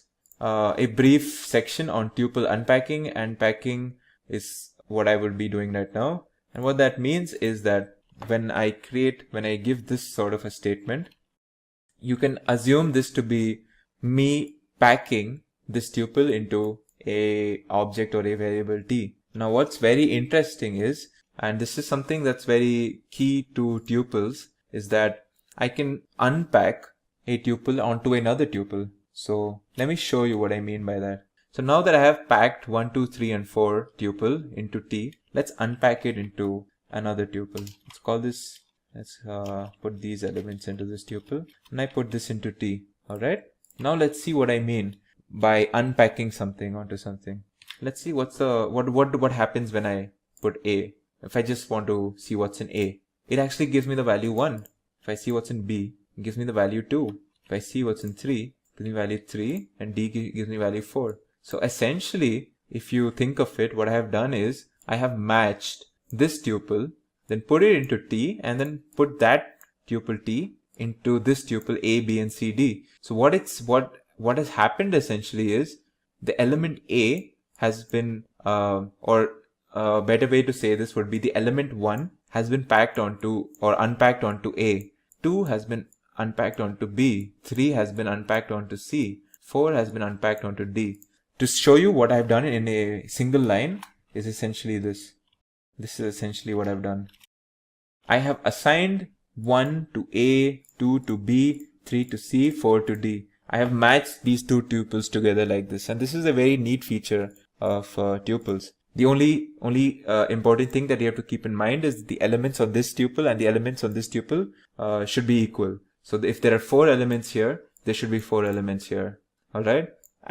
In fact, another very important thing about, or a neat feature, is that we don't really need to mention the parentheses when we're doing this unpacking or packing. So if I did x, comma y, comma z, if I did it like this, if I put say 5 and 6 and 7, this is also a valid way of packing and unpacking. So now if I see what's the value in x, it is actually 5. If I see what's the value in y, it is 6. If I see what is the value of x and z, it should give me a tuple containing 5 and 7, as you can see over here. So this is a neat feature of tuples called packing and unpacking. So yeah, this is it for lists and tuples, and I hope you understood some of the concepts surrounding lists and tuples. And now we will cover concepts surrounding dictionaries. Dictionaries are another type of composite data type in Python that are also a collection of objects, much like tuples and lists. And like lists, they are also mutable, dynamic, and can be nested. However, a key difference and property of dictionaries is that they are unordered. Items in dictionaries are paired using keys, unlike in lists and tuples where the objects are assigned numerical indexes. To define a dictionary, we use curly braces. Each key value pair in this dictionary in a dictionary is separated using commas, and the key and values themselves in a pair are separated using a colon. Let's look at an example. This is a dictionary where I have 3 key value pairs.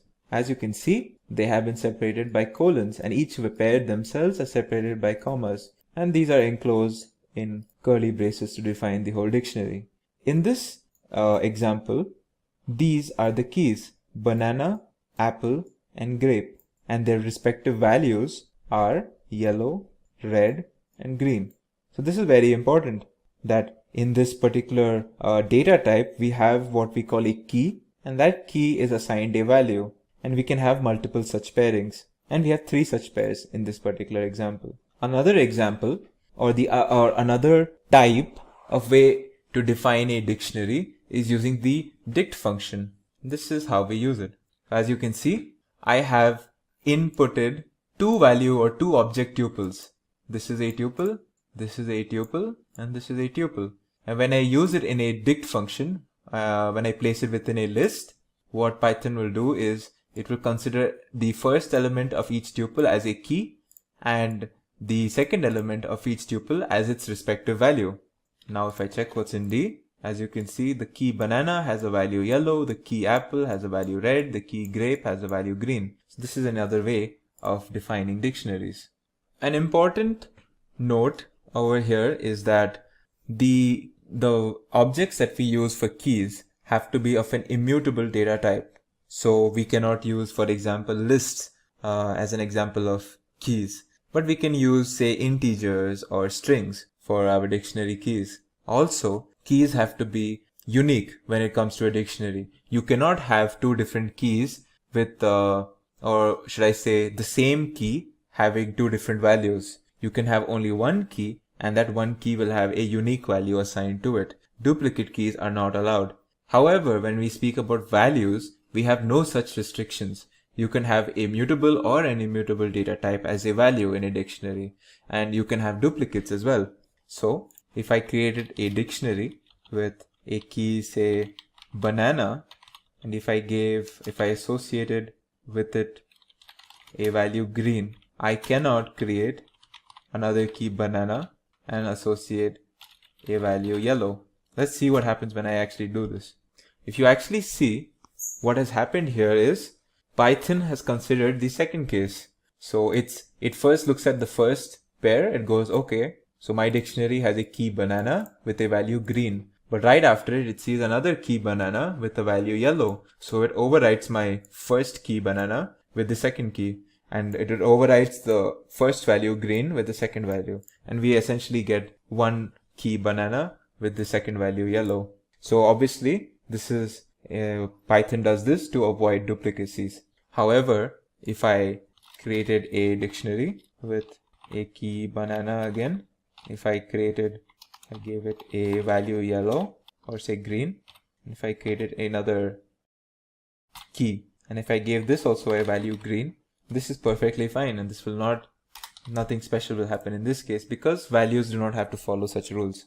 Let's see certain dictionary operations and functions now. So let's bring back our original dictionary, which we had created earlier with the 3 pairs. Alright. So what if I wanted to, we can use keys to essentially do these operations and functions. Let's see what happens when so much like how we use indexes in example of sequences, we use keys when it comes to dictionary. So let's see what happens when we use a key over here. So as we know, banana is a key in this dictionary. Let's see what happens when we give this command. It actually gives the value associated with that key, which is yellow.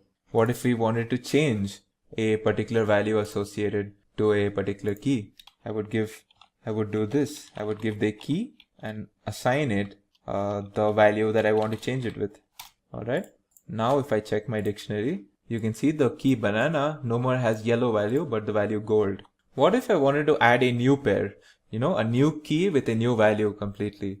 I would do it pretty much the same way as I did in the previous step. I would essentially write my new key, whatever I wanted. Say if I wanted a new key called watermelon, I would assign it a value red. And now if I check my dictionary, at the end of the dictionary, you will see that my new key value pair has been added, watermelon red, as you can see over here. Now what if I wanted to remove a key value pair from my dictionary? I can use the delete function, which is called by using the del function. Now how do I do it? Say if I want to remove the key value apple and red. So all I have to do is do del, and within square brackets, I have to only mention the key. I don't even need to mention the value, just the key. So you can probably draw parallels in how we use indexes when it comes to lists and tuples and even strings, and how we use keys when it comes to dictionaries. They are quite similar. So if I did this, and if I, I think red is actually not a key. As you can see, red is a value. My key is apple actually. It's not red, it's apple, as you can see. Now if I see my dictionary, the key apple and its value red has been removed. So these are some of the operations that we can do for dictionaries using keys. What if we wanted to use certain inbuilt functions that are associated with dictionaries? Well, some of the examples are as follows. There is a get function. When we use the get function, all we have to do is enter a key inside the parenthesis, and it will get the value associated with that key. So if I gave the key grape, let's see what value is associated with it. As you can see, it's green. There is also a function called items that returns the key and value pairs in our dictionary as a list of 2 object tuples, where the first object is the key and the second object is a tuple. So let's see what it does. As you can see, it gave me a list, and in this list the objects inside the list are 2 object tuples, where the first object is always the key and the second is the value, and it's the same for each of the tuples. So this is what items function does. Let's see what the next function is keys. Let's see what the keys function does. As you can see, it returns a list of all the unique keys within our within our dictionary. Similarly, there is a function for values as well. And as you can see, it returns all of the different values that are present in our dictionary in the form of a list. Also, it's important to note that if we have a particular value that has occurred multiple times in a dictionary, it will appear as many times it has occurred in the dictionary or appeared in the dictionary in our list over here when we use the value function. So if, say, a particular value, say I had another key where its value was green again, so I would have the value green appear in this list once more, essentially. Our next function is pop item. What this does is, much like the pop function in lists, it gives us the last entered key value pair that is present in our dictionary. So the last entered pair was watermelon, key watermelon with the value red, and that's what has popped out when we give this function. Another important function associated with dictionaries is the update function. And the update function is a very neat function that is used to merge two dictionaries together.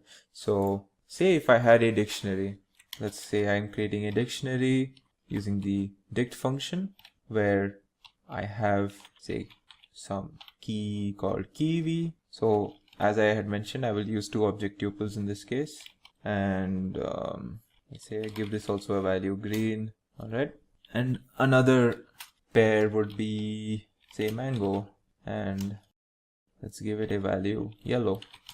All right, so this is another dictionary that we have created. As you can see over here, we have created a dictionary with a key called kiwi with value green and another key mango with the value yellow.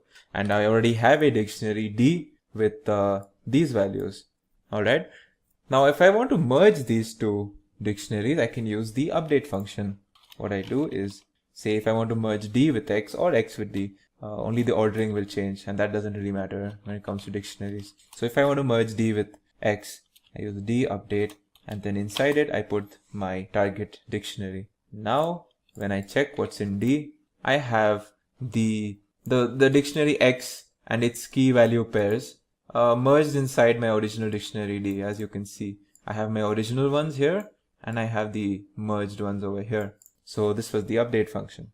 So yeah, this was it for dictionaries. I hope you learned some of the important concepts surrounding dictionaries, and now I will explain what we call the type hierarchy or the standard type hierarchy in Python. It's also known as the data model in Python, and it probably has other names. So essentially what we do or what we speak about in this is how the different types that we use in Python are categorized and classified and what are their subtypes. So it's important to note before we continue further that in future versions of Python, there might be new types that are introduced or the existing ones may be modified. But it's safe to say that what I will speak about in this video will still form the core of what we call Python standard type hierarchy. So let's begin. So the first type is the none type. It's accessed through the built-in name none. Its truth value is false. It's essentially used to denote functions, or it's returned as the value for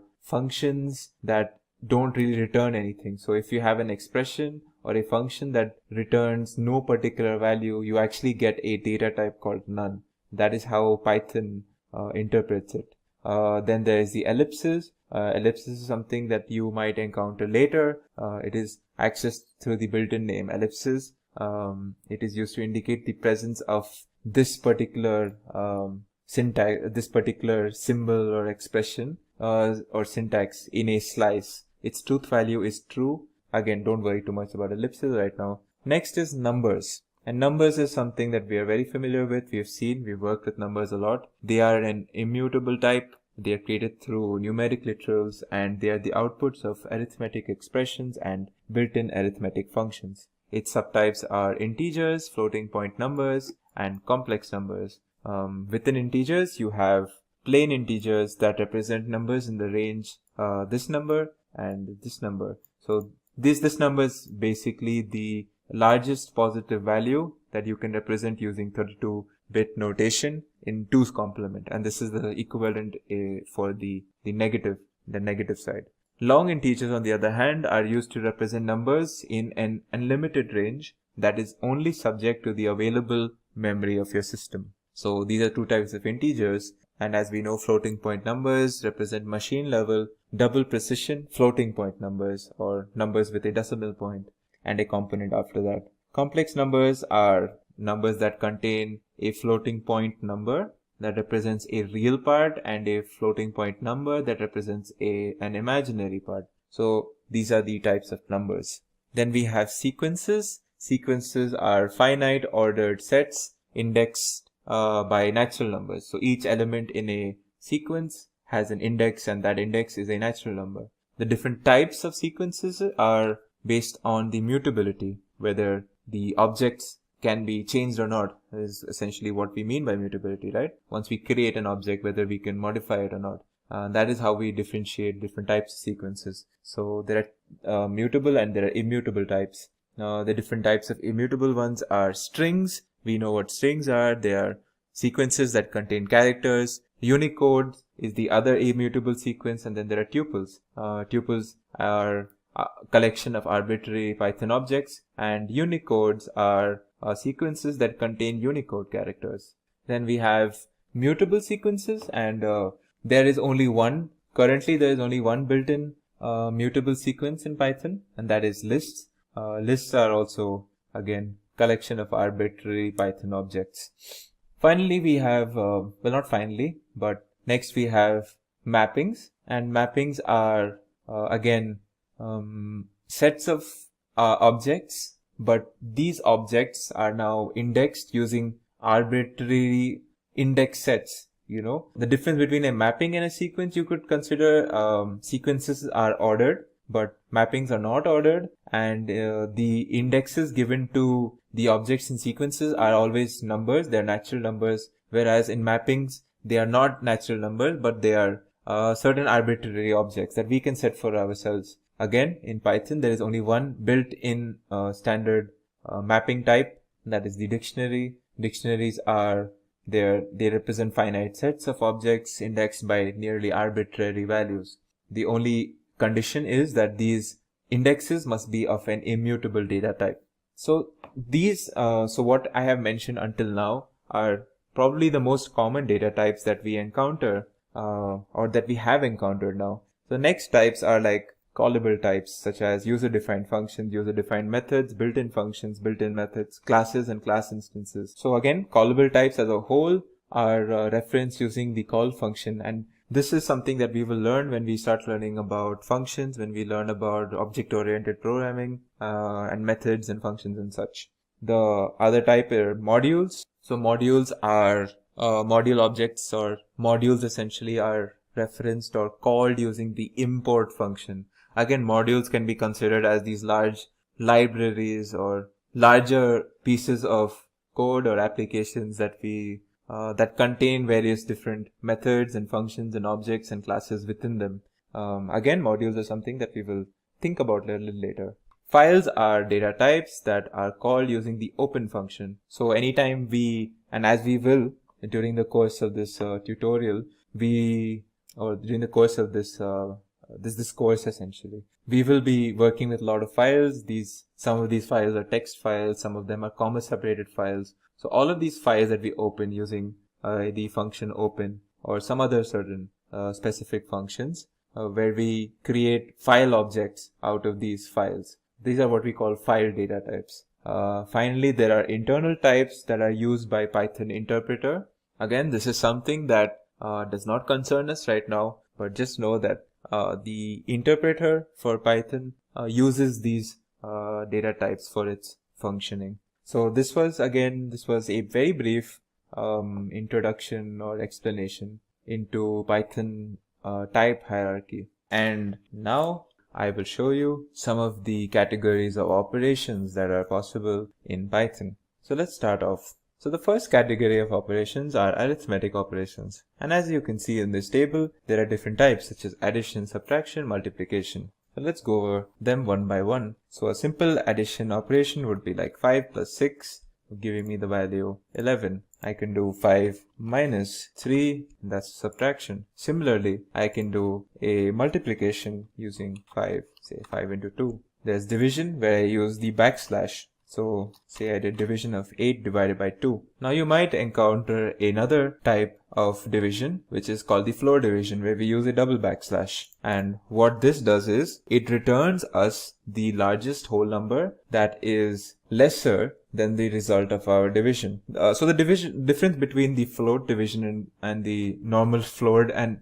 the floor division, or the single and the double backslash, is this. Say I did 9 divided by 2 using a single backslash. It should give me, as you can see, 4.5, right? So this is the actual value. Now let's see what happens when I do 9 double backslash 2. It will give me 4, which is the largest number lesser than or equal to 4.5. That is also a whole number. So this is what we call floor division essentially. Finally, we also have, if we want to raise something to the power of something. So if I want to do say 6 raised to the power 3, so I would use double asterisk, and this is how I would do it. It will give me 216, as you can see.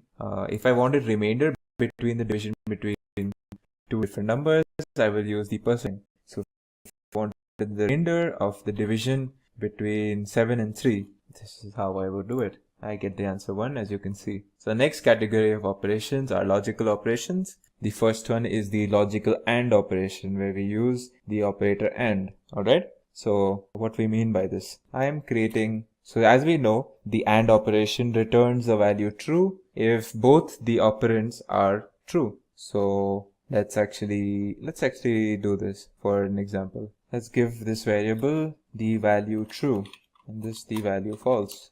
Actually, it should be done like this, true, false. So now think of it like 1 and 0. So 1 and 0 is obviously 0, right? So if I did A and B, I should get the answer false or 0, because I'm doing true and false. So it's like doing 1 and 0. So if you see this, I should get the answer false.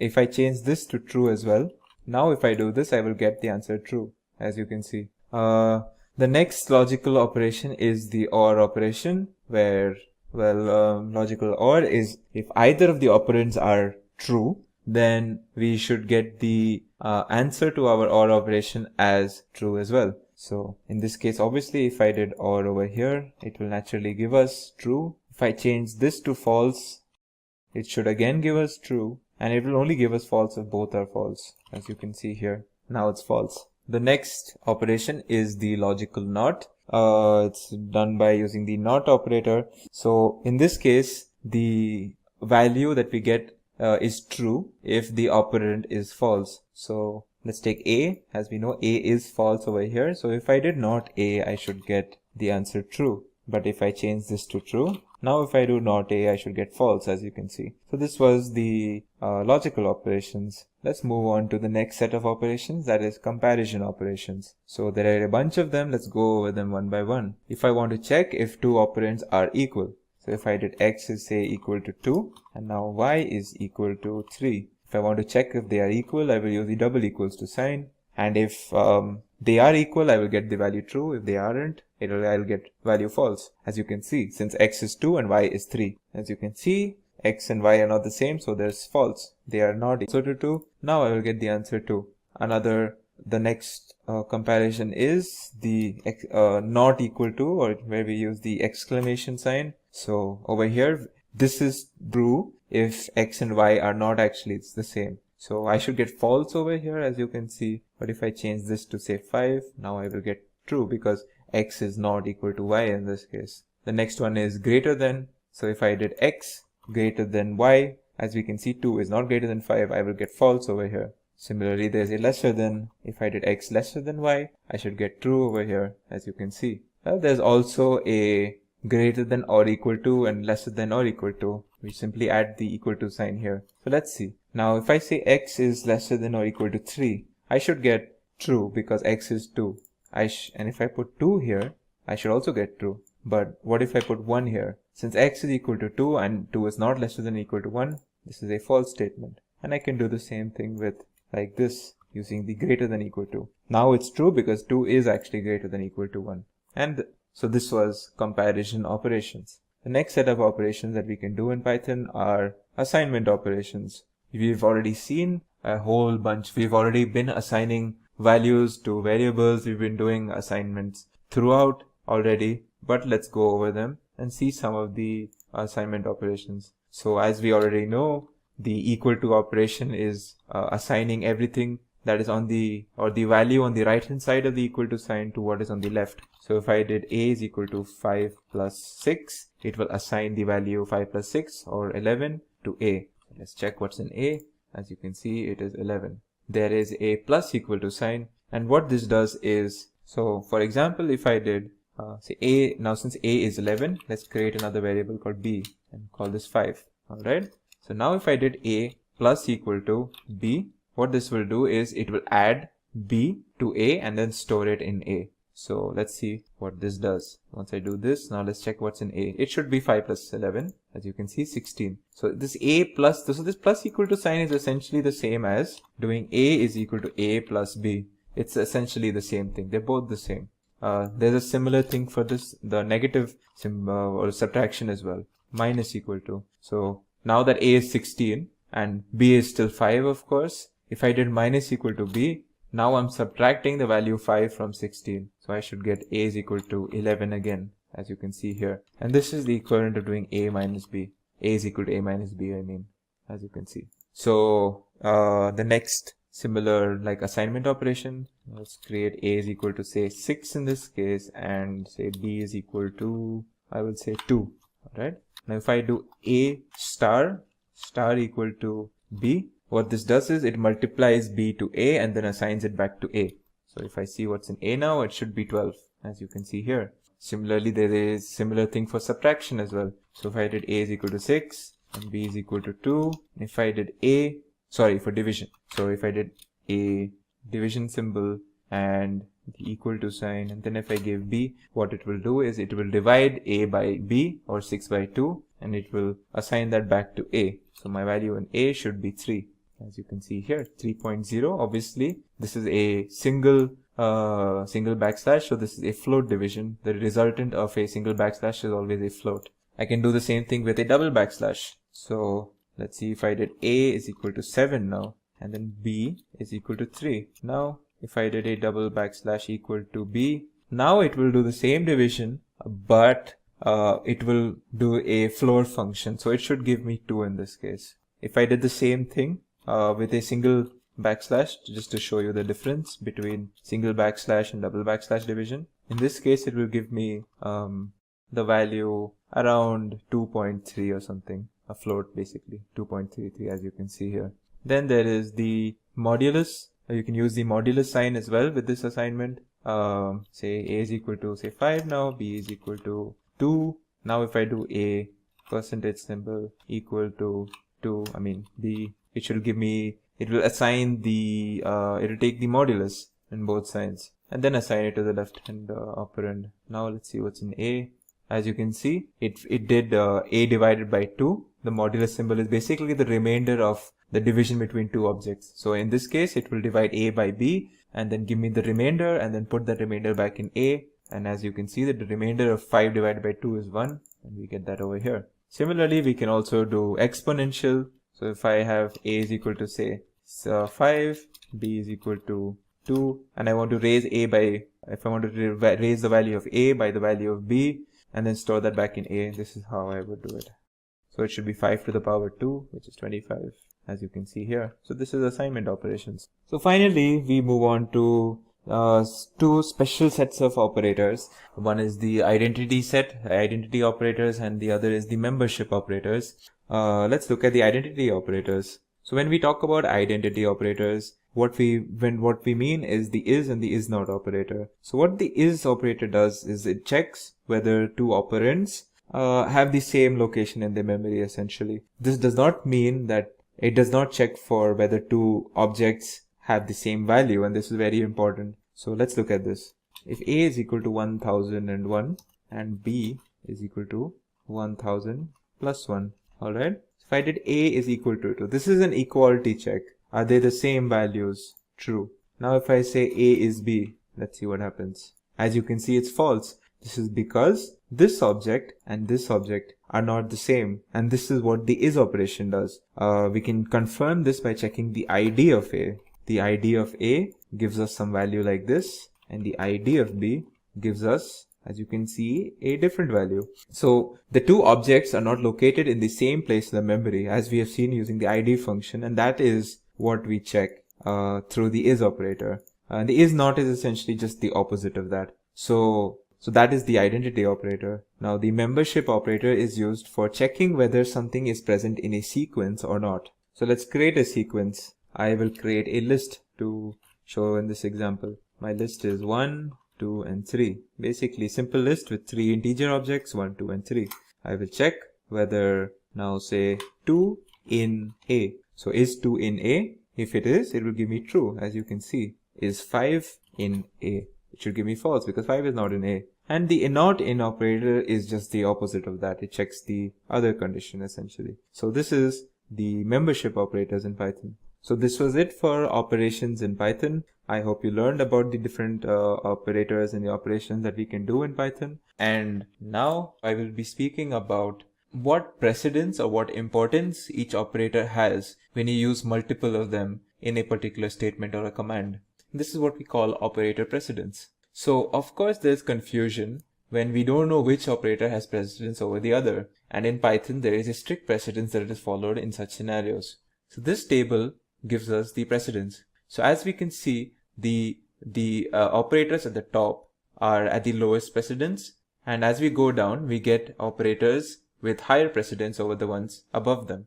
So the low of the operators that we have seen, the OR operator, the AND, and the NOT have the lowest precedence. So OR, AND, and NOT, and then we have comparisons and identity operators such as the equal to sign, the exclamation equal to sign.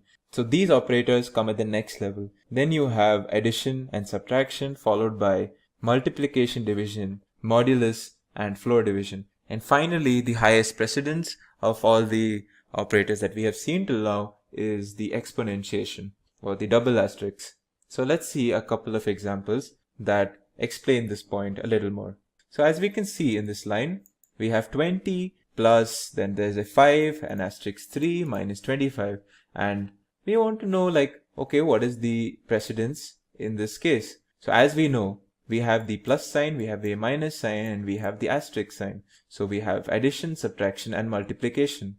So which one will take precedence over the other? Well, let's refer to this table. As you can see, the addition and subtraction have lesser precedence over multiplication. So this multiplication will happen first. So we actually do 5 into 3 first. We get 15. After that, we do plus and minus. So we get 5 into 3, 15. Then we add it, or we can subtract it with 25. That does not matter. So we do 5 into 3, 15. And then we do 20 plus 15, which is 35 minus 25.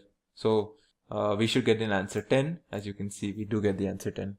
Another example would be where we have this plus symbol. We have a double asterisk which shows exponentiation and a subtraction and a division. So again, as we know, exponentiation has the highest precedence. So in this whole operation or this whole expression, we first do the operation associated with the exponential. So we do 5 to the power 2 or 5 exponentiated by the power 2. So we have 5 to the power 2, which is 25. Now we look at, okay, once we have that, we still have a addition and we still have a subtraction and we still have a division symbol. And as we know, division takes precedence over addition and subtraction over here. So once we do this, we finally move on to this step where we do the division of 6 divided by 2, where we get 3. So we have 25 from this, 5 to the power 2, which is 25, and we have 3 over here. So now we do 20 plus 25, which is 45, minus 3, which is 42. As you can see, that is the answer over here. Let's look at the precedences when it comes to certain comparisons or the logical operations or the comparison operations, so as to speak. So I've created a variable called season with the string summer. I have the int object 10. And I have the color, a variable called color with the string pink. Now I'm going to see in this line, I'm going to do an if and else statement. So if you don't know what an if and else statement is, just follow along with me. So what this does is, if this condition is met, I will print this statement. Otherwise, else, I will print this statement. Now what is this first condition?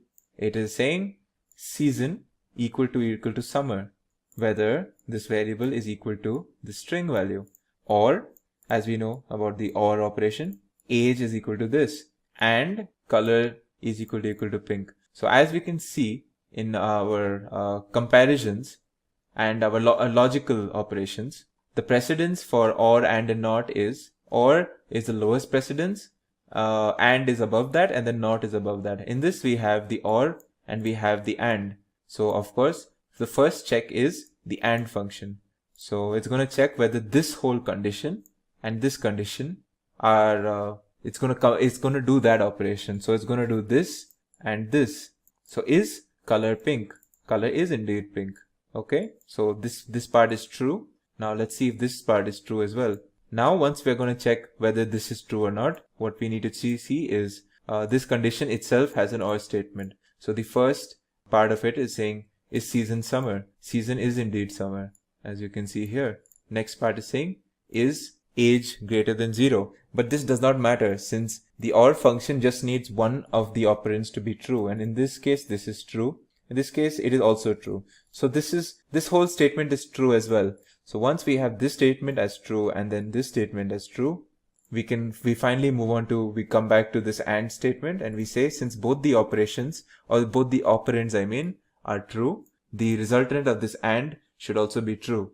And since this is true, this whole condition, we actually move into this section of our if-else condition, where we say, okay, we can do this statement, this print statement, and we do not have to print this particular thing.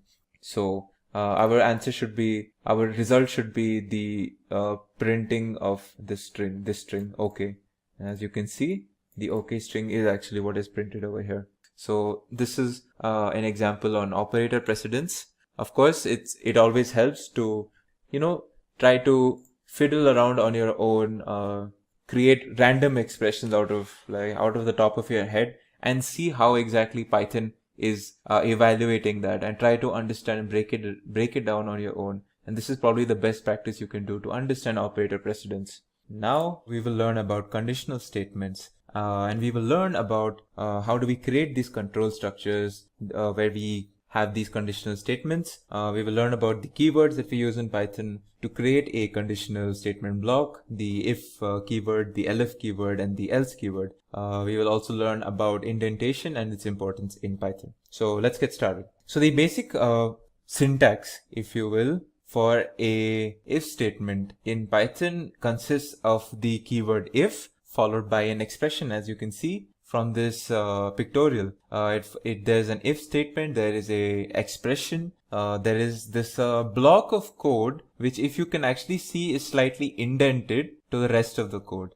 and then we have the rest of our code after that. So what we're looking at is this. So this is our if statement block. Now let's break this down. So what is this expression that we're speaking of? An expression in this context is a Boolean expression which evaluates to a true or false statement. So when we are speaking about the if statement, we have an expression, and if this expression evaluates to true, then we execute everything below the if statement. Otherwise, we skip that portion. As you can see, if this statement is true, we execute this statement or these statement blocks.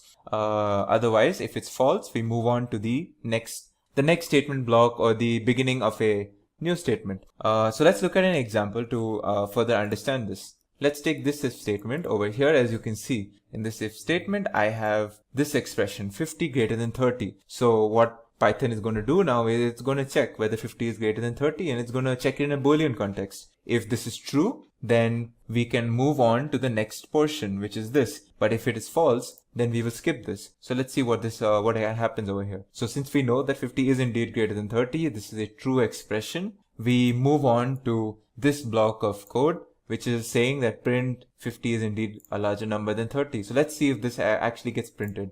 So as you can see, we get this the result, which is this is a true statement, and we get our print statement getting executed. What if we gave a false expression over here? So let's look at what happens if I gave a false expression. Now I'm checking if 50 is lesser than 30, which is a false statement. So if it's a false statement, we do not move on to this portion of our if statement block, and we directly skip. So if I have to execute this, you will see nothing gets executed. And in fact, my print statement is just not executed because we never entered this, because our expression over here was indeed false. So yeah, this is how a basic if statement block looks like in Python, and this is how how we move on to how we check for the truthfulness or the falseness of a particular expression in the if statement. So moving on, let's move on to the topic of indentation in Python. So as you can see, this if statement is an example of a control structure. So without defining what a control structure is in detail, control structures consists of these conditionals or loops or iterations, if you will. So all of these control structures involve heavy indentation. So what does an indentation mean? Well, what if I gave you an example? Say I gave you some variable called age and I wrote 20 over here. Now if I gave you an if statement saying if age is greater than 10, now it's very important to note that when I'm defining an if statement, I need this colon, otherwise this if statement is not defined. So this colon is important anyways. So now I'm checking this expression if age is greater than 10. Now what happens if age is greater than 10? Now what if I want Python to do something only if age is greater than 10? Well, how do I tell Python that there is a piece of code or a section of code that I want executed only if this condition is met? Well, this is where indentation comes into play. So if I want this line, this person is an adult. Again, this is some random line where I'm assuming age is pertaining to this adult, alright, or this person. So if I have this variable age where I write this number 20, which denotes the age of some person, and I'm doing a check if age is greater than 10. Actually, let's be specific here. Well, the adult age for most people is 18 in most countries. So let's see if age is greater than 18. Now, if I'm doing this check, I want to print this statement only if this person's age is above 18. So how do I tell Python that I only want this statement to be executed only during this if this condition is met? Well, this is where indentation comes into play. And as you can see, exactly as you can see, this portion of the code is slightly indented compared to the if statement. So when this condition is met, then only do we move on to this. If this condition is not met, we move on to whatever the next section of code will be, like whatever code that we have after this if statement. So let's see. So since this condition is actually met, as you can see, this print statement is actually executed. So this is the importance of indentation. Now we will see as we learn more about if statements and else statements and elif statements, how indentation plays a key role in defining what we want as an output when a certain condition is met. Alright, so for now it's very important to understand that this is how indentation is used in Python. In other languages we might use, we probably don't use indentation. In fact, popular language, the C language, does not use indentation at all. But some languages, and Python is probably the trademark language for indentation in programming. So you might say that, so different people have different opinions on indentation. The general consensus is that indentation helps make the code look very presentable and very readable, and this actually is one of the facets of Python programming, is the idea of it. Anyways, moving on. So what if we have multiple conditions in our code or in our if statement block that we want to see? So let's create this list, or let's actually just copy this example that I have written over here. As you can see, what I'm doing in this piece of code is I have a list X where I have this integer 50, I have two strings, cat and apple. Now I want to check a bunch of things. So I want to check if 60 is an X, and I also want to check if the string cat is an X, and I want a final sort of, like, if none of these conditions are met, I want something to happen. So how do we do that? Well, we start off our if statement block with the standard if keyword. Alright. Now if we have one more condition that we want met, then we can use the elif, which is kind of a short form for else if. So we use the elif keyword. So what Python reads is it checks this condition, then it will check this condition, and then finally we have this else keyword. And else is a keyword used in our block to tell Python that if none of our earlier expressions have been true, then do what is in the that is within the else keyword, that is indented within the else keyword. So Again, we don't pass an expression for else because else is we only reach this else statement in case all of the earlier conditions have not been met or have come to be false and not true. So let's look at this particular code example.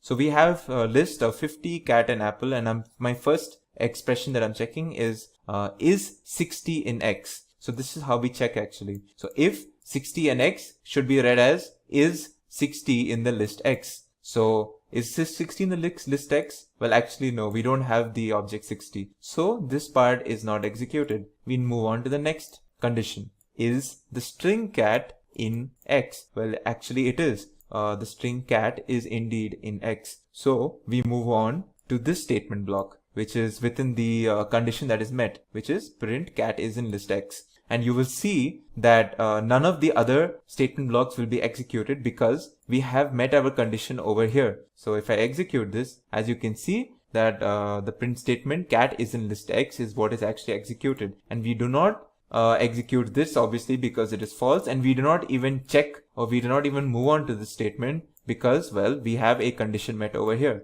So it's one thing that is important to note is that we can use as many elif statements to check for as many conditions that we want to check for, but it's very important that we only use, and if we are using, that we only use one else statement and only at the end of our block. Okay, so moving on. Now I'm going to show you a very neat example about how Python actually does its these condition checkings. So it's very important to note that once a condition is met, none of the other conditions are even checked for. So we do not even consider the next statements and we directly leave this if statement block. So let's look at this example over here. Now in this example that I have over here is where I've stored the string cat in x. Now I have three conditions that I'm checking. I'm checking is 50 greater than 60. I am checking if the value of x is indeed cat, and I'm checking some random expression 1 divided by 0. This is not even a check. This is literally just checking if 1 divided by 0 is true or false. And as we know, we cannot divide anything by 0. So let's see what happens when I execute this statement. Now typically if I wrote 1 divided by 0, Python will throw me an error because 1 cannot be divided by 0. That is an erroneous statement. So let's see what happens when I do this actually. As you can see, I have a statement being printed, but I have no error even though I gave an erroneous statement in 1 divided by 0. Well, now you might ask, why is that so? Well, it's simply because I have actually never reached this condition. I have not even, Python has not bothered looking at this because if you actually see, there is a condition previous to this over here, which is met and which is true. So we move on to this block, we execute this block and we forget about the rest of the code. So we don't actually get to this erroneous statement, which is an interesting thing and which is an example that I have shown to show you that once a condition is met in an if statement block, we do not look at any of the further conditions that are being checked. Okay, so finally, I have one small topic that I would like to share with you is the conditional expressions or the Python's ternary operator.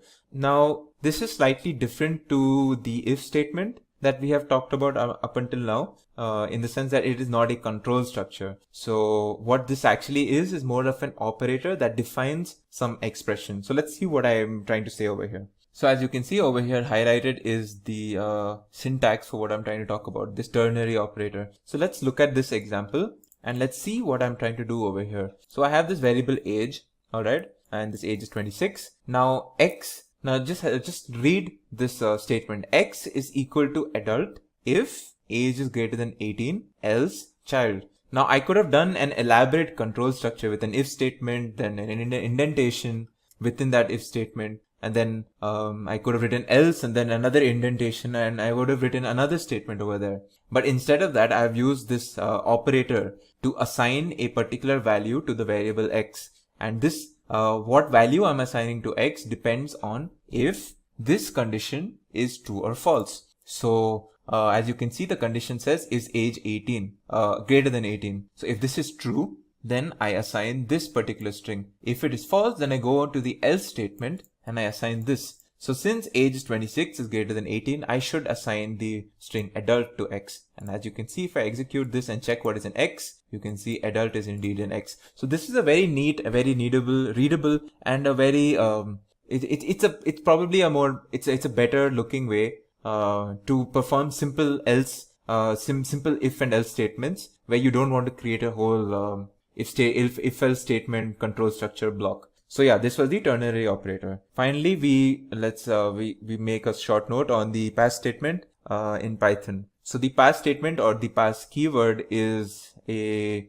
place where is a placeholder of sorts. So what if I had an if statement and I'm writing a piece of code, but I don't know what to do with this if statement. So if a statement is correct, if a statement is true, but I don't know what to do if this statement was true, how do I tell Python? Well, let's just keep it a hold for now, and I might put something into this block later in the future. Well, I would use the pass statement. So if I had this, say this some condition again, so I'm checking age is greater than 18, but I don't know what to do with this, I would just simply use this pass statement. And this basically does nothing. It's a way to, it's like a way to create a placeholder where maybe in the future I might write some sort of a, say a print statement or some sort of a different function or something else within this indentation. So, but in the meantime, like currently I don't have anything to place over here, so I just leave it with a pass statement. So this is a way where you can use a pass statement in if and else statements or if and else control structures. So yeah, this was a basic or an introduction into conditional statements and the control structure of if and else statements in Python. And now we will be doing a small exercise on if statements. Now in the previous video, you might have already seen some of the basic concepts surrounding if statements. However, in this video, just to drive home the point or the purpose of an if statement, we will be doing a small exercise. So let's first revise some of the concepts of an if statement. So a basic if statement can be something like this. We have a small condition where we're checking if a variable x is greater than 5 or not. And if it is greater than x, we print a statement over here. So if this condition is met, we print this statement. Else, we move to this statement block. Now our variable x has the value 5.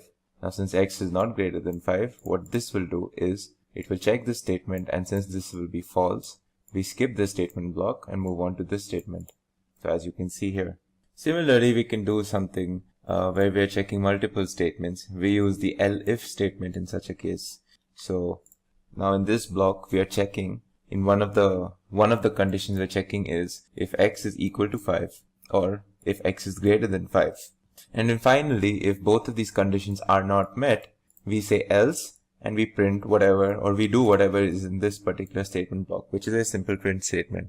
So as you can see, x is indeed is equal to 5. So this is the block that will get executed, as you can see here.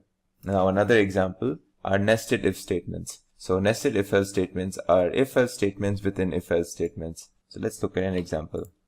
As you can see here, we have a string stored in a variable called orange quality, and the string is fresh. Now we have an integer, or a float in this case, 4.0, stored in orange price. Now our first statement is checking whether orange quality, the variable orange quality, is it equal to the string fresh. Now within that, if this statement or if this condition is met, we do another check where we're checking what is the price. Is it lesser than 5? If it is, we do this block. Else, we execute this block.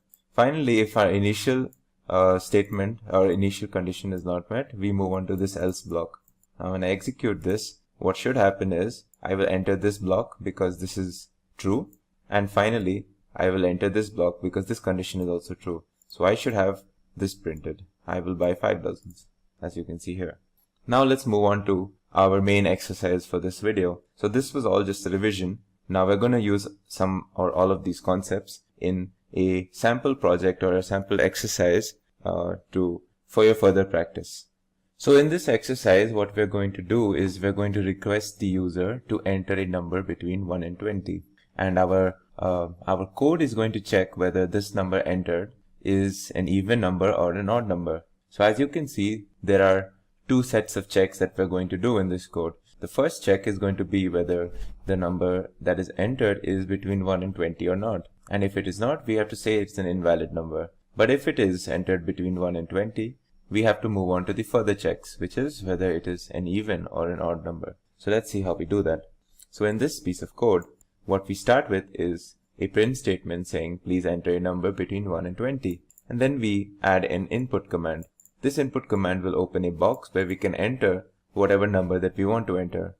Now we use this int keyword to make sure that whatever we have entered into the input box is stored as a int data type in the enter num variable. Once we do that, our first if statement is going to check whether the entered number is greater than or equal to 1 or lesser than equal to 20. And lesser than equal to 20. So both of these conditions have to be met. If this condition is true, then we have a valid input and this statement is printed that we have entered a valid number. And then we move on to the rest of the statement block within this if statement, which is another set of if and else if statements. If our number is not between 1 and 20, we move to this block and this block prints that we have entered an invalid number. Now, once we have, say, entered a valid number, we move on to this block, this if else statement block. Now what this block is checking is whether the entered number is an even number or not. Now as we know, an even number is divisible by 2 and leaves the remainder 0 when divided by 2. So this is what this check is doing. If this check is true, that means our number is even and we get printed that our number is even.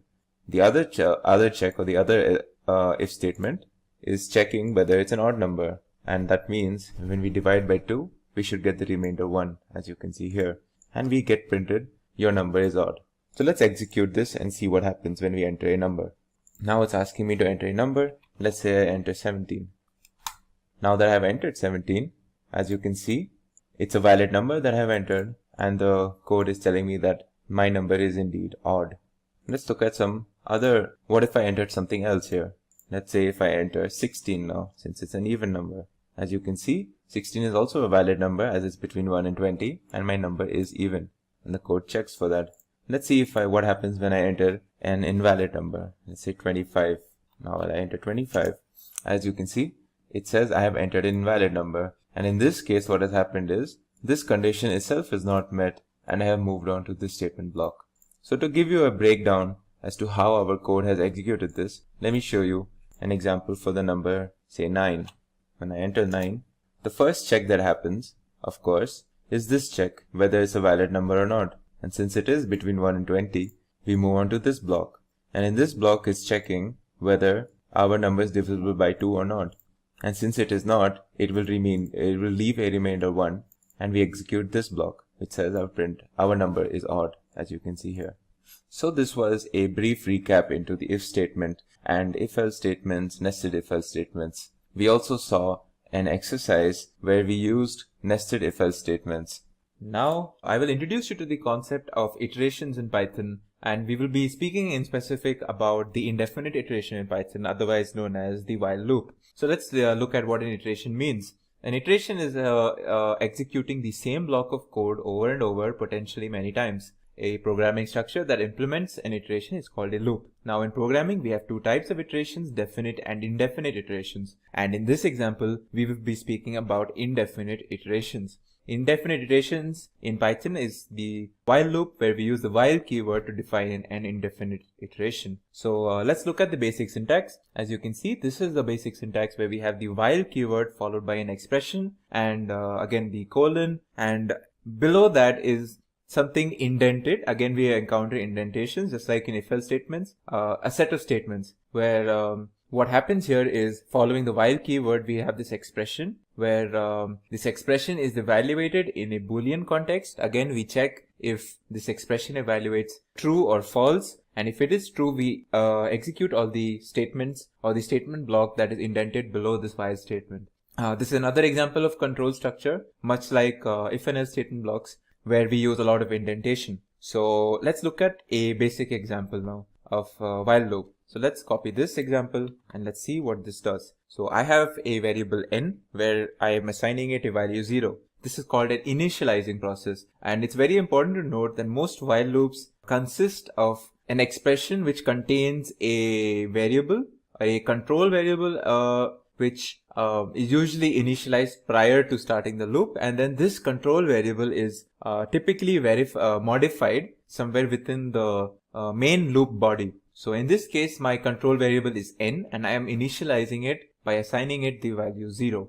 So let's move into the loop now. So the loop has this while keyword, as you can see, followed by an expression n lesser than or equal to 5. Now what this is an expression which is going to check if it's true or false. Is n lesser than or equal to 5? And as long as this expression is true, we will continue doing whatever is indented below this while statement. And what is below this while statement is a print statement, first of all, which says value of n is, and it basically prints the value of n in that particular iteration. And as you can see, this compound assignment where we add the value of n by 1 and we assign it back to n. So what this is, let's see what this does actually. Let's execute this and see what this does. Important to note, the value of n again is initialized at 0. So this while loop will keep going on until the value of n remains lesser than or equal to 5. So as you can see, I have the execution of this particular block of code or this while loop where I get the multiple different iterations of this print statement that you can see here. The first iteration, it says value of n is 0. Then it says value of n is 1. What I'm doing is I'm writing the value of n multiple times, and each time the value of n is written over here based on what iteration it is. So what is happening actually is that initially the value of n is 0 and I print the statement value of n is 0. Now I add the value of what is in n by 1. So now what is the value of n? So again we do this check. So after this first iteration, we come back, like once this whole block of code is executed, we again come back to this expression and we again check if this statement is true. So now that the value of n is actually 1, this statement is still true. So again we execute this, and that you can see over here, value of n is 1. Now again we add the value of n by 1, and again we go back here once this block is executed and we check if this statement is true again. And as you can see, the value of n when it's 2 is still making sure that this expression is true. And this keeps happening until the value of n is greater than 5. So once the value of n becomes 6, this condition is no longer met, and finally we do not execute this statement because this expression evaluates to false, and we do not do this anymore, and we finally leave our while loop. So let's check what the value of n is just to confirm this. As you can see, the value of n is indeed 6, and that is why we have left this while loop over here. So this is an example of a basic while loop where we check for this an expression. If it evaluates to true, we evaluate everything within it. Once this is done, we go back and we evaluate this expression again. If it is again true, we again go back and do whatever is indented within it. And we keep doing this until the expression gives us false. And interestingly, we don't necessarily have to define these control variables always. We can actually use iterables, and we will learn about iterables actually in a future video. But we can use iterables, and an example of an iterable is the list. So let's look at this list and let's look at this whole block. Alright, so I created this list A, which contains 5 objects, 1, 2, 3, 4, and 5, all integer objects. And I have another variable x where I store the integer 1. Now this while statement, now it might look confusing. Now it says while A. Now what is A? Well, A is not your typical expression where you're making sure if some condition is being met or not. But this, the way you read this is while A exists. So in the context of a list, as long as A, which is a list, contains objects within it, A is true. If it does not have any objects within it, A is false. So while A, basically what it means is while A has objects within it. And if it does have objects within it, or as long as it does, we continue executing whatever is indented within this while statement. And this while statement is a print statement. Again, we we have this value x where we're doing we're printing this is iteration number, and we pass x. So the first iteration will obviously pass x is equal to 1, and then we add x by 1, and then the second iteration should pass this is iteration number 2, and then so on. And finally, we have another statement within this block called the pop statement, where we're popping the elements of A. Now, as if you would have seen the video on lists, the pop statement removes the rightmost value from a list. So if I do a.pop, initially it will remove 5 from this list, and I will have the rest of them. And again, if I do pop, it will remove 4 from this list, and then you will have the rest of these. So let's actually see. We'll actually check what's left in this list each time we do this pop statement. So I'll also print the list A during each iteration, and let's see what happens over here. as you can see, what is happening out here is while A has elements, we are going to continue doing this while statement, whatever is within it. So in the first iteration, obviously we have all of it, and it is iteration number 1. And as you can see, the list contains everything. Then I pop it. Then iteration number 2, it again has elements, but it has lost its rightmost element. And this keeps on happening until the list finally has no elements left. And once the list has no elements left, this expression while A evaluates to false, and we do not execute this anymore, and we leave the while loop. And again, let's check what is in A. A should have no elements. As you can see, it's an empty list. When I checked what's in A, it's an empty list, and that is why while A returned me a false, and we did not print any further. So this is an example of using a while statement using lists. And of course, the next topic would be discussing nested while loops. And this is a broad topic. What I mean by this is that when I'm saying nested while loops, I'm actually talking about nested control structures. So we can have while loops within while loops. Not only that, we can have if and else statements within while loops. We can have while loops within if and else statements. And we can have if and else statements within if and else statements. So if you think of all of these loops, and we will even speak about for loops in another video. For loops again are a type of control structure. So all of these are control structures. While loops are control structures. For loops are control structures. If and else statements are control structures. All of these are control structures, and nesting can happen within them. And it does not matter which is the parent of the nest and then the child of the nest. You can have a while loop within an if and else statement. You can have for loops within a while loop. All of this is valid in Python, and it's one of the great features of Python that is very flexible in this way. So let's look at an example where I have a while loop within another while loop. So I'm copying this piece of code where I have this list 1, 2, 3, 4, 5, and another list first and second. Now my first while loop, I print what is popped from A. So I take A, then I pop the 0th index. So basically from the left hand side, and I print what is that. Alright. And then I have another while loop where I have this list B, and I'm doing the same thing. But this while loop is within the first while loop, and let's see what happens out here.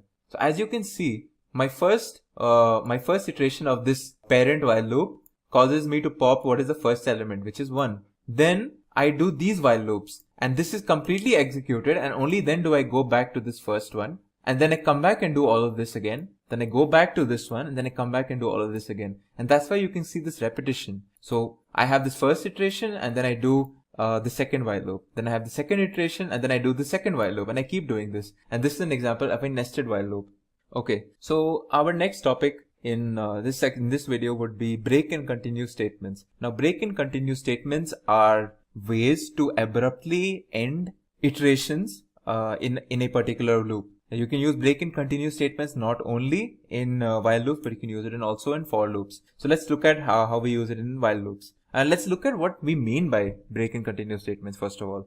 Well, the break statement terminates the loop entirely. So once the break statement is found, the complete while loop that we are using is completely terminated. And the continue statement, on the other hand, terminates only the current loop iteration, and it goes back to the beginning or the expression, and it checks whether the expression or the controlling expression is again reevaluated, and it is checked whether the loop will execute again or terminate. This pictorial that you can see here actually emphasizes, or it shows the difference between break and continue. So I have this while loop and I have an expression. Alright, I have a bunch of statements, and I have a break command over here, and I have a continue command over here. So if I encounter the break command, it will not execute any of this. In fact, it will not execute this while statement at all, and it will move on to the next piece of code that we have. But a continue statement, if a continuous statement is encountered in a while loop,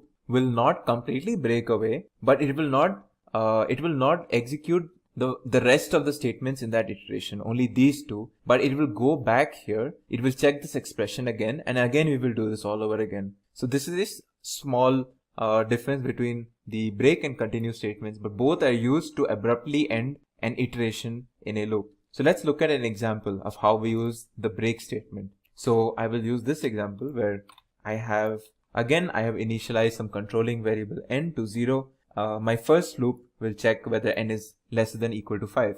If this is true, then I will print this statement. Then what I'm doing over here is I am incrementing it by 1.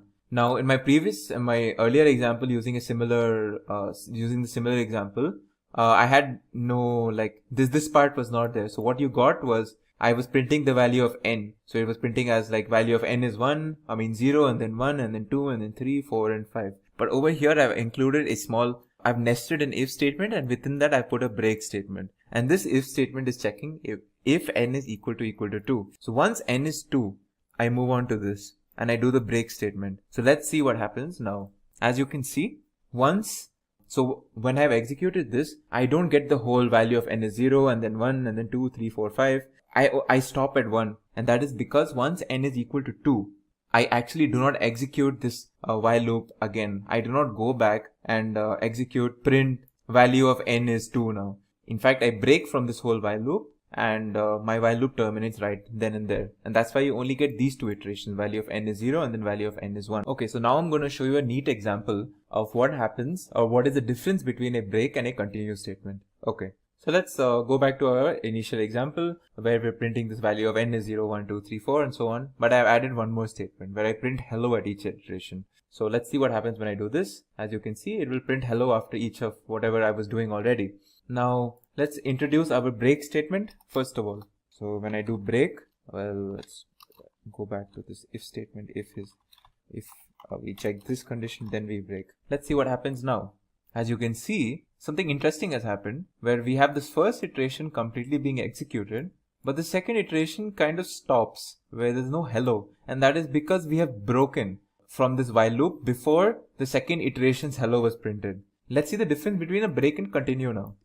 So now I have this continue statement instead of a break. Let's see what happens here. As you can see, it seems familiar to our first example where we did not have any break or continue. But there is a small difference that I want you to catch, and that is very important about this continue statement. So as you can see, the first iteration has value of n is 0 and then hello. Then value of n is 1, but there is no hello. And this is because once this condition is actually met, we do not move on to this statement, but we go back to this expression and we evaluate this expression.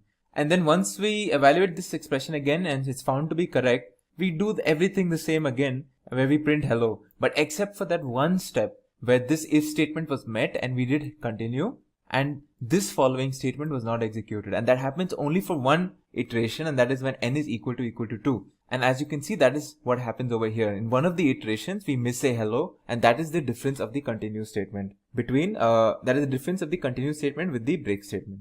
Now we will be covering the topic of definite iterations using for loops in Python. So starting off, we know that there are two types of iterations in programming, definite and indefinite. We have already covered indefinite iterations in the form of while loops.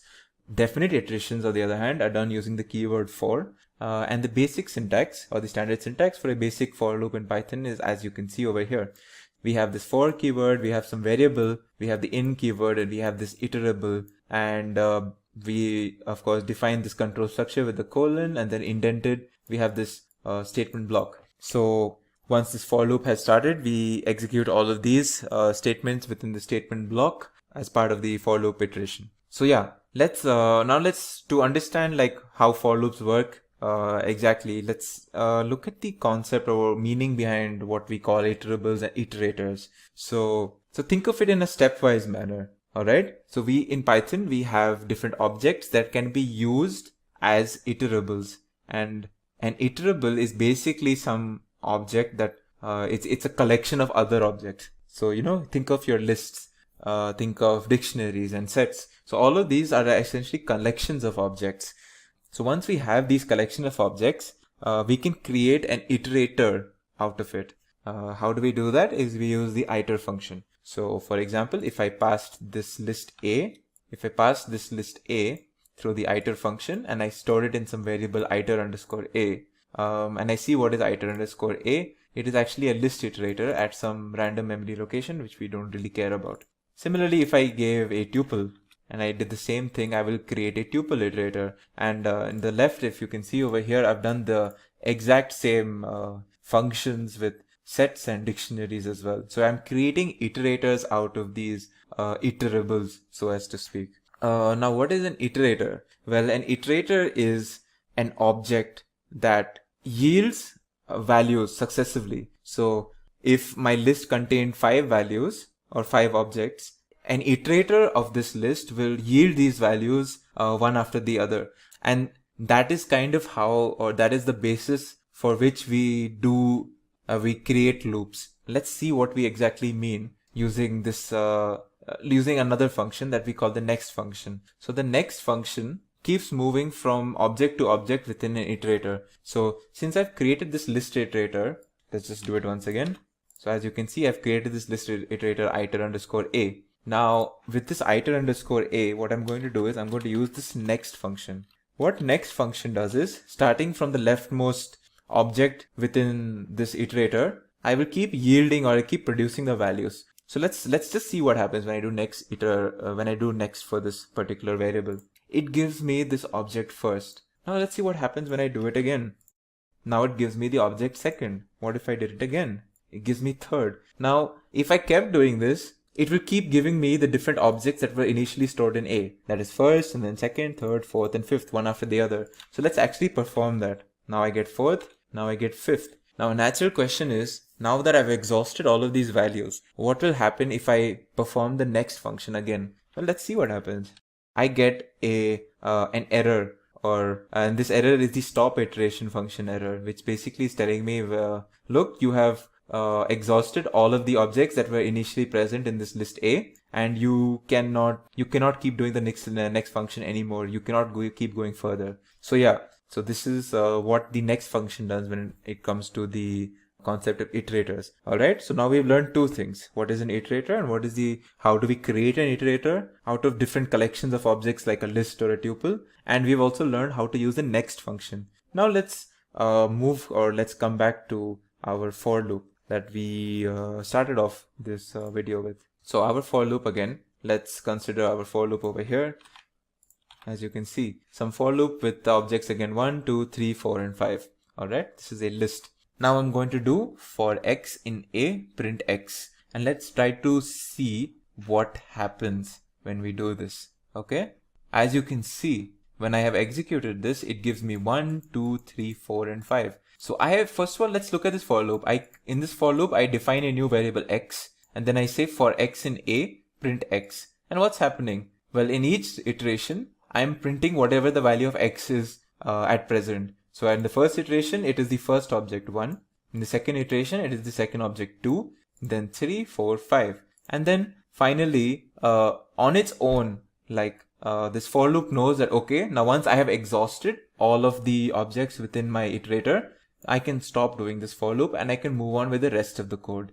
All right. So think of it like a 3-step process, a for loop in Python. The first step is it calls an iter function to obtain an iterator for whatever we pass over here, this iterable. Second step, it calls the next function repeatedly in each iteration. All right, to keep getting the next item from the iterator. So it gets 1, then it calls next, then it gets 2, then it calls next, and it gets 3, and then 4, and then 5, and so on. And then finally, the third step is the termination step, is when after we do the final next, where we get this error, as you can see, the stop iteration error or exception. Finally, this tells the for loop function or the for loop that, okay, we have reached the end of our definite iteration or the end of our definite for loop, and this is where we must terminate our loop and then continue with the rest of the code. All right, so this is how a for loop works in Python. Now it's very important to note that whatever we have discussed when it came to while loops, such as nesting of while loops and nesting of other control structures, is also applicable in the case of for loops. So if I had a for loop within another for loop, that is perfectly fine. If I had a while within a for loop, that is perfectly fine. So all of these are valid statement blocks that we can do. And again, for loop is another control structure, and so we must follow the concept of indentation when it comes to writing our statement blocks within a for loop.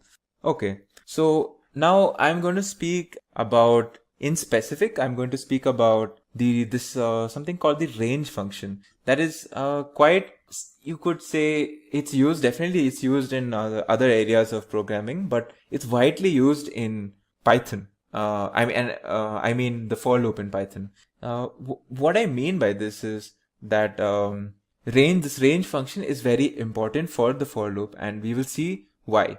Okay, so let's look at one of the examples of using the range function. So what does a range function do is, if I give range 5, let's see what it does. It gives me range 0 to 5. What this basically tells me is that this will create an iterator that contains integers from 0 to 5. So it will contain the object 0, 1, 2, 3, 4, and 5. And we can use this as an iterator. So let's look at this. I have range 5. Let's store this in x. Okay. Now let's do a type just to see what happens when we do type x. It should give me the type of range, as you can see. And this is a type of an iterator in Python. Now let's see what happens when I do for I in x print I. Okay. Let's see what happens. As you can see, it prints the number 0, 1, 2, 3, 4.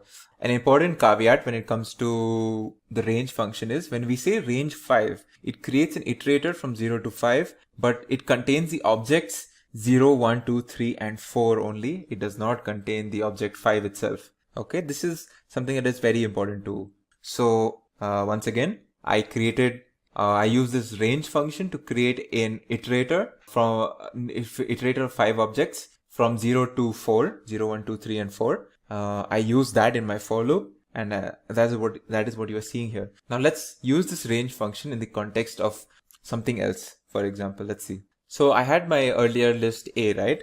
Look at my list A here. So you can see list A contains these 1, 2, 3, 4, 5 objects. Okay. Let's see what length of A is. Length of A is 5. Okay. Let's use the range function on top of the length of this list A. And this is like, I can't show you an example right now without any context, but this form of using a for loop is widely used in Python programming. You will use it so much in data science. You will use so much in machine learning and AI. I cannot tell you. This is a very important, like, sort of for loop expression. So you have for, let's say, I in range len A. Let's see what's going on here. First I do length of A. That gives me 5. Then I do range of 5. That creates an iterator between 0 and 4, right? When you do range 5, it gives you an iterator of 0, 1, 2, 3, and 4, as we saw earlier. And this is what we're doing over here. We have created an iterator out of the length of a list. Now when I do print I, it should give me again 1, 2, 3, 4. 0, 1, 2, 3, 4, of course. So as you can see here, it will give me 0, 1, 2, 3, 4. And this is a very neat way of using the range function on top of the length of a particular collection of objects. In this case, we're using the list A. This is something that you will use a lot. So I would recommend that you get used to this form of creating a for loop as well, using the range function. Also, of course, you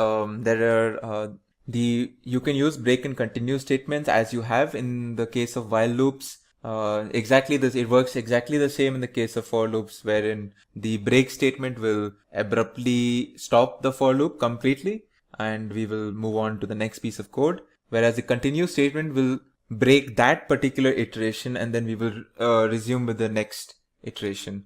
So yeah, that was break and continue statements in for loops. Finally, I would like to show you something about how to use dictionaries as an iterator or as an iterable when it comes to for loops. So let's create our dictionary. Let's go. We have a dictionary already here. In fact, let's create this dictionary. Again, we'll store it in A. Okay. So I created this dictionary A. All right. So I have dictionary A. What I'm going to do is I'm going to pass it through the iter function, as you can see. And now I'm going to just, for the sake of showing you, I'll show you that it is actually an iterator of type of a specific dict key iterator type. All right. So now let's do something on this. So as you can see in this dictionary, I have the key first that has the value 1. I have the key second that has the value 2. I have the key third that has the value 3, and then fourth for 4, fifth for 5. Now, a good question would be, when I do iteration or when I do a for loop on top of this A, well, what is it going to pick up? Is it going to pick up first? Is it going to pick up the keys like these? Or is it going to pick up the values? Or is it going to go one by one? Key and then value and then key and the subsequent value. Let's see what actually happens. So let's do for I in iter underscore A print I. Let's see what is the iterations happening upon using this. So as you can see, we're using the keys. So by default, when we do this, when we create an iterator out of a dictionary, we use only the keys as our iterator elements or at iterator values. But of course, like if you wanted to use values, all you would have to do is pass a dot values over here. And if you remember from a dictionary video, this a dot values gives us a list of, or it gives us the essentially a list of the values in our dictionary. So when we pass this to the iter function, and we create an iterator out of it, let's see what happens over here. Now let's see what is iter underscore a. You can actually see it's now the dict value iterator at a particular memory location. So it's not the dict key as we saw earlier, it's a dict value iterator. So now that we have this dictionary value iterator, now let's print what are our iterator elements. And as you can see, now we are printing values and not the keys. So this is how to, this is basically two different ways of iterating through a dictionary, one through keys and one through values. You might have encountered and learned about the concept of while loops and how they work and how you can use them in different situations. And now we will be looking at 3 examples where we are using while loops along with other stuff like say if and else statements. So our first example will be where we calculate the factorial of a number. In this example, as you can see here, we are first going to ask the user to enter a particular number for us. Now this number is supposed to be an integer. Once we have this integer, we store it to a variable called number. Now we have this, you can say this variable called FAC which stores 1, and we will see how we are using it later. Now we know that the factorial of 0 is 1. That's how it's just defined. So we have an if statement checking whether our entered number is 0, and if it is 0, we say that the result is 1 or the factorial is 1. However, if we enter a number that is greater than 0, we must calculate the factorial for this number. And that is what we are going to do in this else statement block over here. Now in this else statement block, we have a while loop. In this while loop, the condition is checking while number is greater than or equal to 1. So as long as this condition is true, everything within that while loop will be executed. So as long as number is greater than or equal to 1, we are going to execute these 2 lines. Now what do these 2 lines do? Let us see. So the first line takes the variable FAC where we had the number 1 stored, and we are going to store FAC times number into it, number being the number that we have inputted. So in case, for example, we entered 8, then what this will do, this line will do is 1 into 8, and it will store that back into FAC. Now once that is done, we move on to the next line where we are decrementing the number variable by 1. So if we have stored 8 or we have entered 8 into our input, it will become 7. Now as we know, 7 is still greater than or equal to 1, so this condition is still being met. And then we do this process again, where we are going to multiply FAC. This time FAC stores the value 8, and we multiply it times the new number, which is 7 now. So we do 8 into 7.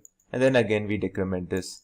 Also once we do 8 into 7, we store it back into FAC. And we keep doing this, where we keep multiplying 8 times 7, and then we decrement the number variable by 1, and then we check this condition again. So what ends up happening is we are going to keep doing 8 into 7 into 6 into 5 into 4 into 3 into 2 into 1. And once we are at 1, again when we do this decrement operation, the number variable will store the value 0, and then this condition will no longer be met. So number will be 0 and this condition will be false, and we can move out of this while loop. And then finally we store the result into a variable called result, which stores the result of 8 into 7 into 6 into 5 into 4 into 3 into 2 into 1. This is of course if we did enter 8 when we were asked to give an input. So let's see this in real time once we execute this. So I'm executing this. The first thing it asks me is to enter a number. So let's say I enter my number 8, as I was speaking about 8. Alright, now that I have entered 8, as you can see, the result that it gives me is factorial of 8 is 40320. Which is correct, and you can check this for yourself, where it will show you 8 times 7 or 8 factorial is basically this number. Okay, so now in our next example, we will be looking at how we can generate Fibonacci numbers. For this example, we will be using bunch of if and else if statements along with a while loop. So let's look at this piece of code where we are actually doing this. So as you can see, The first part of the code is basically an input statement asking us how many Fibonacci numbers we would like to generate, and then the user would be asked to give an input which is stored as an int into a variable count. Now in this if-else statement, the first if statement checks whether what we have entered is 0, in which case we just store an empty array in the variable called fib. Next, if our entered integer is 1, we just store the value 1 in this array called fib. If our entered number is 2, we store 1 and 1 in the array fib. All of these are different sets of Fibonacci sequences. This obviously an empty array shows that, well, there is no numbers to be generated in this sequence. If we have 1, we just print the first number of the Fibonacci sequence, which is 1 itself. If it is 2, we print the first two numbers, which is 1 and 1. Now, the actual calculations happen when we say we want a Fibonacci sequence for more than 2 numbers. Now, in that case, we move on to this block. In this statement block, we initialize the fib variable with the first two Fibonacci numbers 1 and 1, and we store in this array. Now, we are going to do a while loop within this, and in this while loop, we're going to keep executing this statement block as long as this condition is met, or this condition is true. And what this condition is it's checking this variable I, which we have initialized as 1 over here, and we're going to check whether that is lesser than count minus 1, count being the number that we have been asked to input. If the statement is true, and as long as the statement is true, we will be executing this statement block, which is basically us appending this expression into the array fib. Now what this expression is basically, it's going to keep adding each subsequent numbers, and we're going to store each subsequent numbers back into the array fib. So in this case, if you see, what the first step will do is it will take the value at the first position of the array fib, and it will add it to the value at the 0th position of the array fib. And both of these values, since they are 1 and 1, when we add them, we get 2, and we append that to fib. So now our fib will look like 1, 1, 2. Then we increment this by 1, and what we do is we do the same process again. So in the next step, what we would do is we would do 2 plus 1. So we would get 3.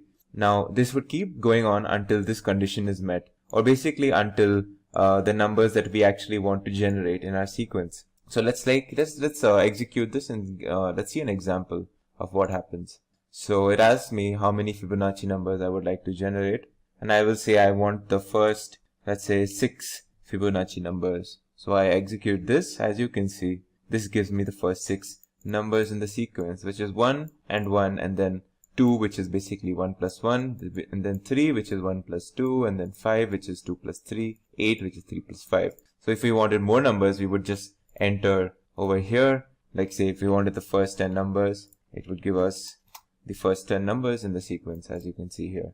Now in our next example, what we are going to do is we're going to write a program which takes 2 digits that represent the dimensions of an array. For example, if we want a 3 by 3 array, we will enter 3, 3, and we are going to generate a 2-dimensional array in which each of the elements of the array are basically the row times the column position of that particular element. And what I mean by this is, say we have a position I, j on the array. The value of the element at that position would be I times j. So for example, if I'm looking at something at the 3rd row and the 5th column, or say the 3rd row and the 3rd column, for example, the value of the element would be 3 times 3. And if I'm looking at something at the 2nd row and the 4th column, I am going to do 2 times 4.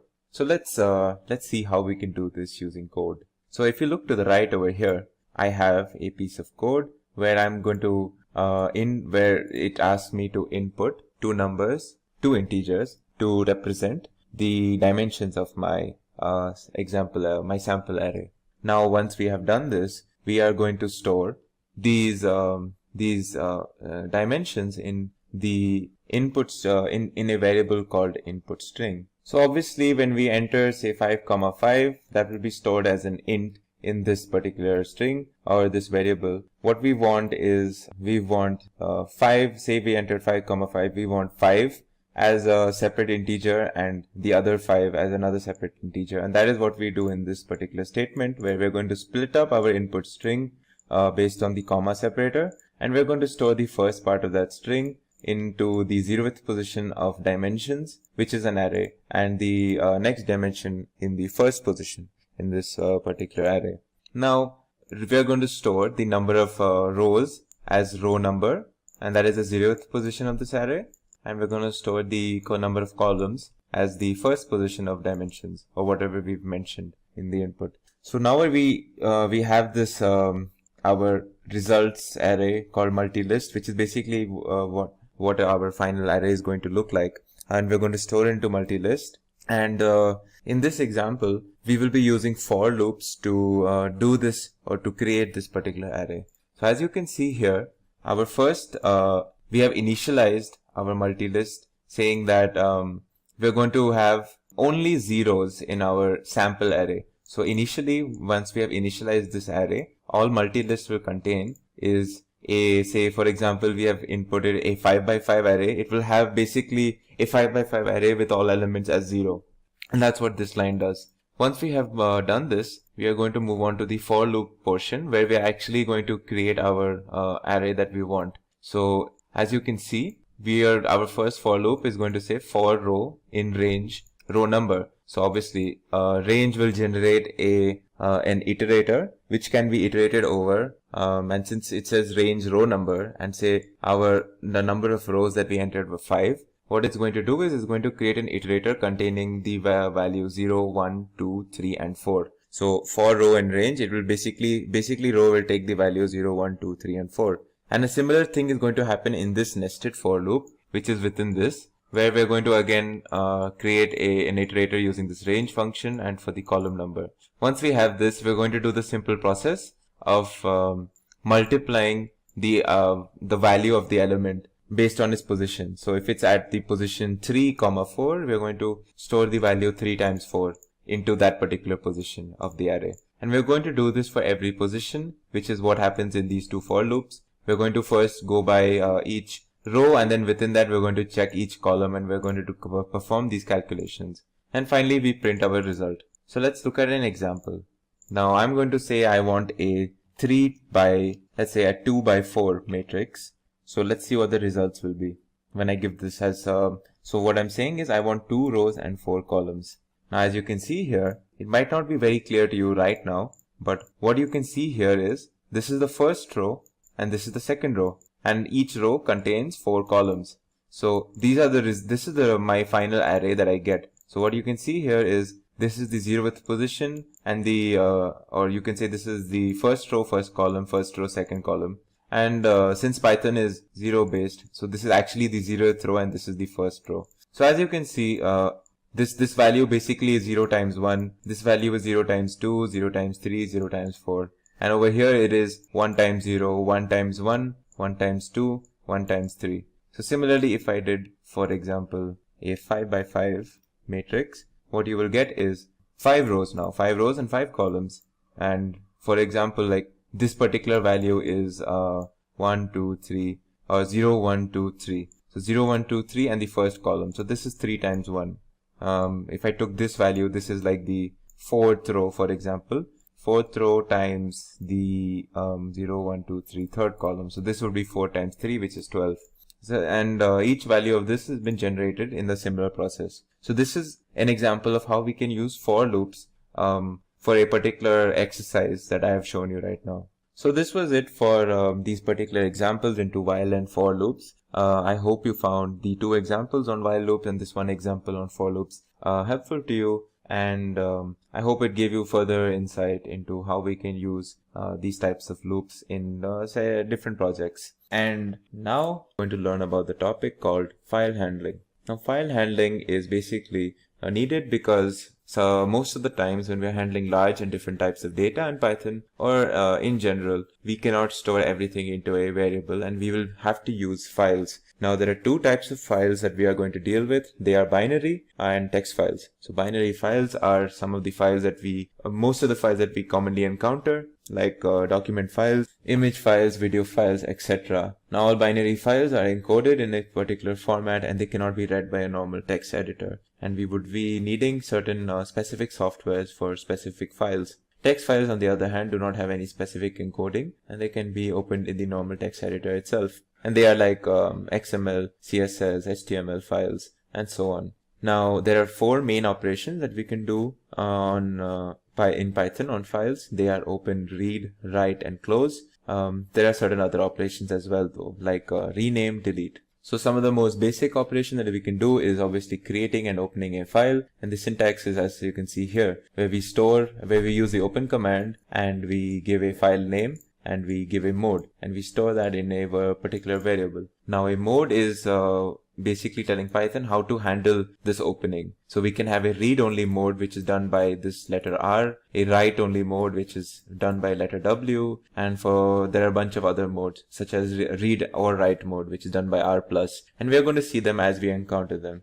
Now it's important to note that what I just mentioned is for text files. If we are going to do for binary files, we're going to do this file handling, then we would be using the letter B in front of whatever we were using in the case of text files. So if we were doing a read-only mode for opening a binary file, we would be using RB. And if we were doing read and write mode, read or write only mode, for a binary file, we would be using RB+. So basically just adding the B in the case of binary files. Let's look at a basic example. When we want to open a particular file, we are going to open, like in this example, I'm going to open some file called filehandling.txt in a read and write mode, read or write mode, and I'm going to store it in FO. So this is as simple as it gets. Similarly, if I wanted to do it for a binary file, since I'm using a binary file, I will use the letter B as well in the mode. And that's how you do it here. Now let's look at different ways in which we can read from a file. And there are 3 commands that we can use. We can use the read command followed by an optional number of characters. We can use the read line command followed by an optional number of characters, and the read lines command. So this optional number of characters is denoted by n over here, and basically it's telling us how many characters we want to print. So let's look at a simple example of where I'm going to print something called, so I'm going to take this and I'm going to do a print on top of this. So I've opened it and I've stored it in my file, and then I'm going to do a method or a function called read, and I'm going to say, like in this example, just read the whole thing. So as you can see, my file that I have opened has all of these lines. This is like the whole file basically. But now what if I wanted to open only the first 5 characters of this file, which is basically this? Well, in that case, let's open this once again. Now let's do the same read command, except we will give the character number, which is 5. As you can see, it's only printed 5. Now let's do a print read command and try to read the whole thing again. And you will notice something very interesting. Now when I do the read command, you can see it's kind of picked up from where we left off from our previous command. And that is the nature of how Python handles files. So if I wanted to again take the cursor back in such an example, I will have to open this again.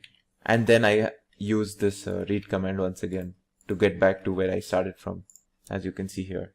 Now another command that we can use is the read line command. So let's once again open this over here, and now we're going to use the read line command over here. So what read line command is going to do is each time we use this command, it's going to go one by one and read each particular line from this file. So in first case, it will take artificial intelligence, then data science, big data, and so on.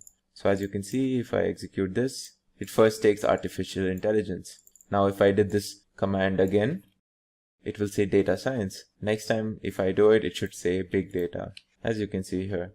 Okay, so this is the read line command. Now within the read line command also we can enter characters, and that will tell us basically that we want these number of characters from the next line. So if I want the first 6 characters of the next line, I will say 6, I will enter 6 here, and it will give me the first 6 characters of this particular line, which is the next line that is to come, as you can see here. Now another way in which we can print whatever is there in our file line by line is by using a for loop. So again, I'm going to open this file, I'm going to store it here. Now I'm going to use a for loop saying that, for line in my file, and what this does is basically at each iteration, it's going to take each line and store it in this variable that we enter over here, which is called line itself. And we're going to print that.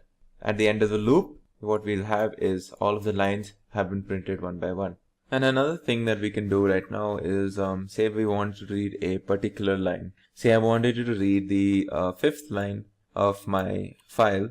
I can use this technique where I just say, okay, I'm going to store 5 in this variable called line number, and I have this another variable called current line, which I'm going to initialize with 1. And what I'm going to do is I'm going to do the same loop where I'm going to say for line in my line, but I'm going to add a condition saying that only if current line, when it's equal to line number, am I going to print the line. And then I'm going to break out of this whole thing. And at the end of each loop, I'm going to say current line is going to be incremented by 1 until basically these two variables are equal. So when I do this, I get my result, which is machine learning, which is the fifth line of whatever file I had. Now we're going to move on to the topic of image file handling. So we saw how we handled and we saw certain operations around text files. And text files are obviously something that we're going to use a lot. But we are also going to be using files such as images a lot. And let's look at certain examples and certain use cases around image file handling. So my first step is going to be importing a bunch of modules and packages. Now the details of these modules and these packages are not important as of right now because they will be covered in a future video. But just keep a note of some of these packages such as let's say NumPy and the image package. So once I've done this, let's move on to my example. So what I'm going to do is I'm going to store certain file locations in two variables. So it's basically two strings. I've attached the this prefix R to say that this is a read-only sort of a prefix. So the next topic that we're going to be handling is image file handling. Now we have already seen many examples pertaining to text files. So text files are obviously something that we're going to be using a lot. But image file handling is something very important as well. And we're going to see certain operations that we can do around image file handling. So starting off, I'm going to import a bunch of packages and modules. What these packages exactly are and what these modules exactly are right now not that important to you right now, but it's something that will be covered in a future or in future videos. It's important to just keep note of what these are, such as NumPy and image. So once I've done that, what I'm going to store is I'm going to store two particular file locations in two variables, location 1 and location 2, and I've prefixed them with R just to say that these are raw strings. So once I've done that, I'm going to use the image from the image package. I'm going to say open, and I'm going to say open from this particular location and this particular location, and I'm going to store these images in IM1 and IM2 over here, very similar to a normal text file opening. Now once we've done this, we can access certain properties of this image using, say, format, which tells us the format of the file. It identifies the source of an image, and if the image is not read from a file, it is set to none. We can also see the size of the file using the size attribute, and we can see the mode, which basically defines the number and names of the bands in the image and also contains the pixel type and depth. Certain common modes are like L for luminescence, RGB for true color images, and CMYK for pre-press images. So let's look at them. So when I access this, you can see my first file is of JPEG of this size and an RGB format image. And my second image is another JPEG, slightly bigger image, and again RGB. Now we can also, of course, display these images, and to do that, we can use the PLT. Again, PLT is supposed to stand for matplotlib.pyplot. It's a particular package that, again, you don't need to know the details of right now, but this is how we would do this. So I'm going to use a bunch of commands and methods such as figure and subplot and then IMShow. So once I have done this, as you can see, both of my images, with this being IM1, this being IM2, have been produced on the screen, as you can see. I can also use display, this display function followed by the name of the file, and this will simply display my image, as you can see here. Now I can obviously save a particular image using the save function, which is as simple as just doing this. So I'm going to save the image as im_save.jpg over here. Now if I wanted to crop an image, I can do that as well. So I stored the dimensions that I want cropped in the form of a tuple, as you can see here, and I'm going to pass that tuple to the crop function, and I'm going to apply that on top of IM1, and I'm going to store that to region. Once I've done that, as you can see, so basically what I've done is I've cropped this image based on whatever I've passed here, and I've stored it into region. And now if I wanted to see what was actually in that crop, I can just do the IMShow function, and I'm going to pass the particular cropped image, which is denoted by region, as you can see here.